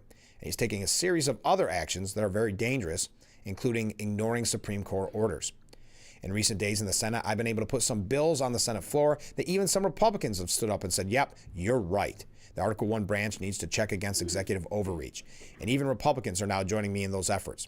Democrats, we need to focus our efforts. One of the things that President Trump does is a million things every day, and then that can distract your attention. The economy is what we ought to be focusing on, as well as cuts to programs that matter the most to the most people, like Medicaid, Medicare, and Social Security. He got his talking points in at the end. Nothing is being done to your Social Security. So many people have been worried. We've talked about it ad nauseum, and they are looking into, I should say, in a refined manner, Medicare and Medicaid to make sure that those that shouldn't be on it are on it. Okay. Now, yesterday, speaking kind of a little bit what Tim Kaine said, but do you believe that the Republicans are standing up? That's the same talking point they use when a Republican congressperson holds a town hall and gets attacked by outside agitators. They always say that a Republican district held by a Republican, his constituents turned on him and now don't like Trump or that congressperson. But to what Tim Kaine was saying about a million things happening every day, Trump fires the Librarian of Congress, Carla Hayden, and what is being called an abrupt move that sent Democrats into a frenzy. Hayden, the first woman black librarian of Congress, received an email from the White House's Presidential Personnel Office telling her she was terminated late Thursday, according to the Associated Press. Carla, the email began, on behalf of President Donald J. Trump, I'm writing to inform you that your position as the Librarian of Congress is terminated, effective immediately. Thank you for your service. Hayden was nominated by former President Barack Obama and confirmed by the Senate in 2016 to head up the nation's oldest federal cultural institution. Her 10-year term was going to expire next year, that is, until her abrupt firing late Thursday night. A spokesperson for the Library of Congress confirmed that the White House told Hayden, who had been in charge of Baltimore's library system for decades before becoming the Librarian of Congress, that she was fired. The sudden firing comes after accusations from conservative groups that Hayden promoted children's books with radical leftist agenda. The American Accountability Foundation tweeted, the current Librarian of Congress, Carla Hayden, is woke, anti-Trump, and promotes transing kids. It's time to get her out and hire a new person for the job. Democrats were outraged by the move. They credited Hayden for helping to modernize the library and make it more accessible through initiatives in rural communities and online. House Minority Leader Hakeem Jeffries applauded Hayden as an accomplished, principled, and distinguished Librarian of Congress. Donald Trump's unjust decision to fire Dr. Hayden in an email sent by a random political hack is a disgrace and the latest in his ongoing effort to ban books, whitewash American history, and turn back the clock. The Library of Congress is the people's library. There will be accountability for this unprecedented assault on the American way of life sooner rather than later. Representative Joseph Morelli of New York called her an American hero. Now, the Library of Congress contains a vast collection of the nation's books and history available to the public and lawmakers.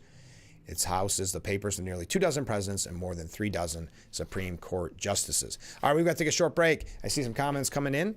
Keep those comments coming in, and we'll be right back. Frankly Speaking, here on WYDC TV, Big Fox. If you or a loved one regularly used hair relaxers or straighteners and were diagnosed with uterine, ovarian, or endometrial cancer, you may be entitled to significant financial compensation. I've used hair relaxers for years. I had no idea they could cause cancer. Chemical hair relaxers and straighteners have been linked to serious conditions, including several types of cancer. If you used hair relaxers and have been diagnosed with uterine, ovarian, or endometrial cancer, call us now. There's no fee unless we win your case. Call today. It's the 25th Waterfront Festival and Cardboard Boat Regatta, a day full of fun for all ages. Register at watkinsglen.com/waterfront festival. Hope that boat is sturdy for the big day, June 14th. Enjoy a taste Finger Lakes at Hector Hideaway. Dine inside or out on the deck for gorgeous lake views and pair your meal with a local wine, beer, or beverage. Visit us today at Hector Hideaway. When I'm in Elmira and Corning, I watch Big Fox.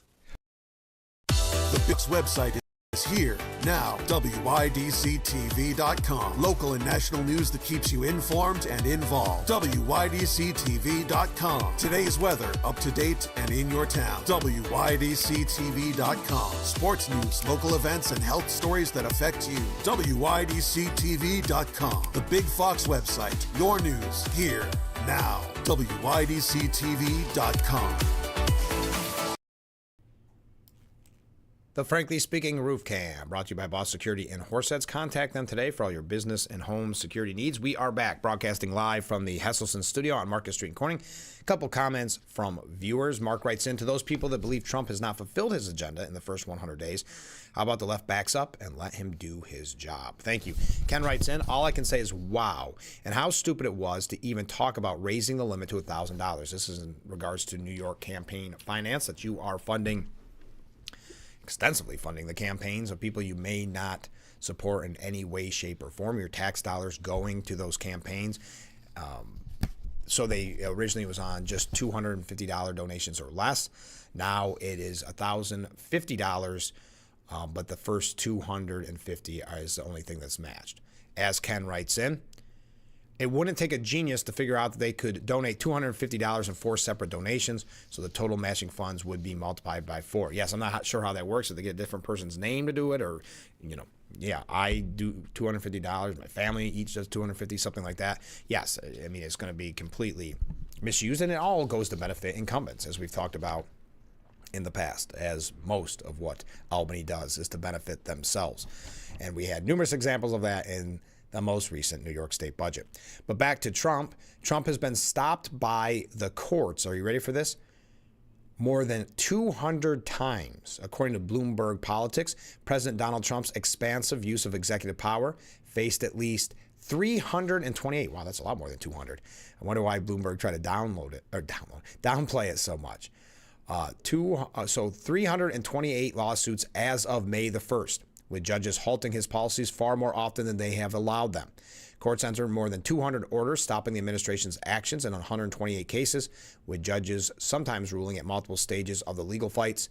Judges had allowed contested policies to go ahead in 43 cases and hadn't ruled yet on more than 140 others. Now, Trump has urged, I got to take a break, but Trump has urged Speaker Johnson to raise the top tax rate. It'll be interesting to see now if the media and the left is now against having more taxes on the rich. We'll see if they change their position on that. Donald Trump privately urged U.S. House Speaker Mike Johnson during a call on Wednesday to raise the tax rate on the wealthiest Americans and close the carried interest loophole for Wall Street investors. Trump and Johnson spoke as Republican-controlled, this is anonymous sources though, so take it with a grain of salt.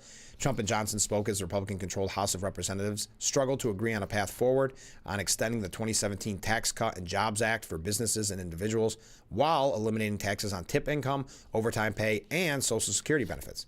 Remember that, Social Security benefits. Not only is he not harming Social Security, he's looking to make it so it's not taxed, so benefiting you if you were on Social Security. But he did not. But they're trying to figure out a way to do it without adding too much to the nation's $36 trillion debt. This is all in reference to Trump's one big, beautiful bill. So anonymous sources saying that he wants to raise taxes on the wealthy. We're going to take a short break. Stay with us. Wrapping up today's edition of Frankly Speaking. Get your last-minute comments in, and we will be right back. When you're online, don't forget to visit our Facebook page at Big Fox News. Catch up on news from the Twin Tiers.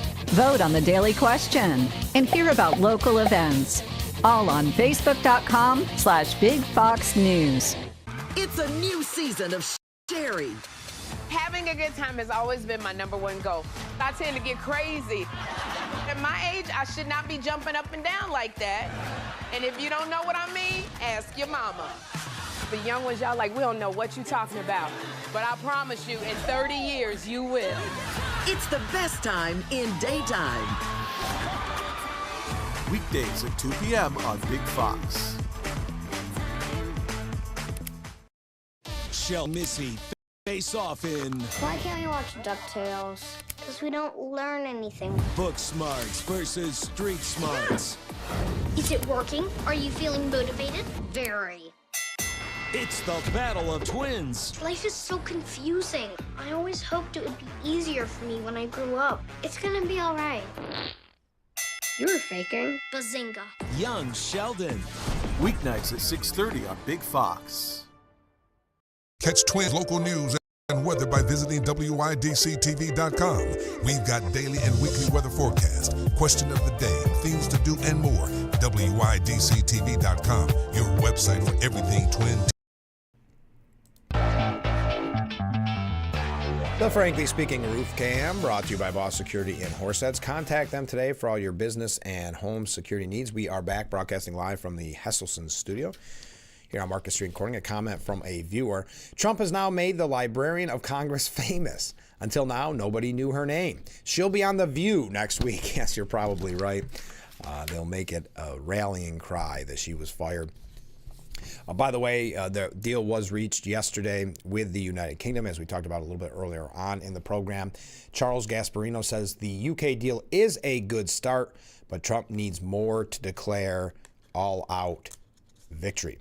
More trade deals will be announced probably as early as next week from India and Japan. India would have emerged first if it weren't for its governments being distracted with a possible war with Pakistan, according to Charles Gasparino. And then Australia and South Korea could follow. More good news. We may even get a surprise or two that should boost confidence that Trump learned from the near implosion of the markets that followed Liberation Day and caused him to pause his sledgehammer approach to trade and instead cut deals using the deft hand of Treasury Secretary Scott Bessent rather than the blunt of instrument of Howard Lutnick or Peter Navarro. So the U.S. does plan to slash China tariffs to as low as 50%, down from 145% as soon as next week. As top U.S. and China officials head to Switzerland for high-level trade negotiations.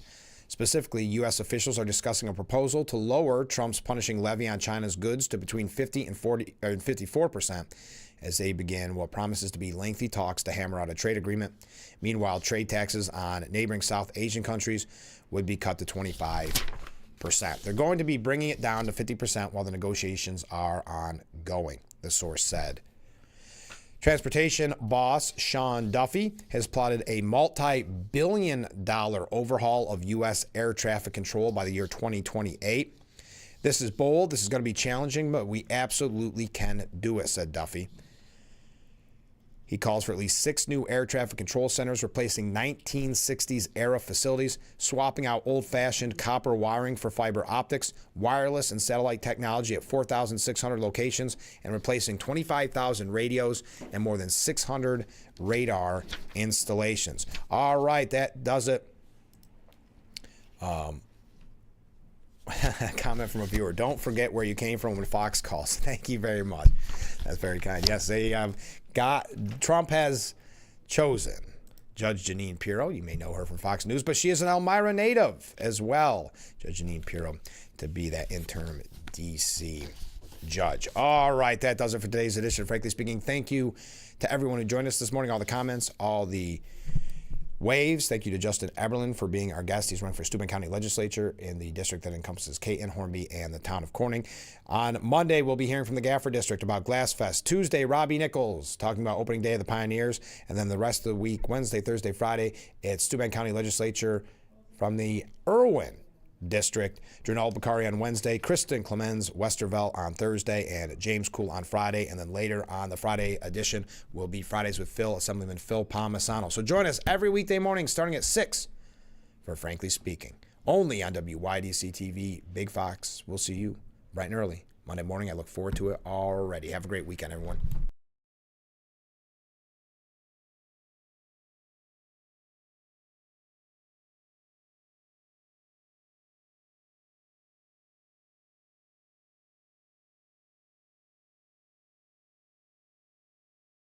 What better way to start or end every day than relaxing in your very own Hesselson's hot tub? Massage therapy, relaxation, stress reliever, pain management, soothing muscles, or just spending time with a loved one. Hot water therapy really does make every day better. Hesselson's has been a part of this great community for over 70 years, still being locally owned and operated. So make the drive to Hesselson's and start making your path to a better life today. And after 70 years, it's still fun to poke in the corners at Hesselson's.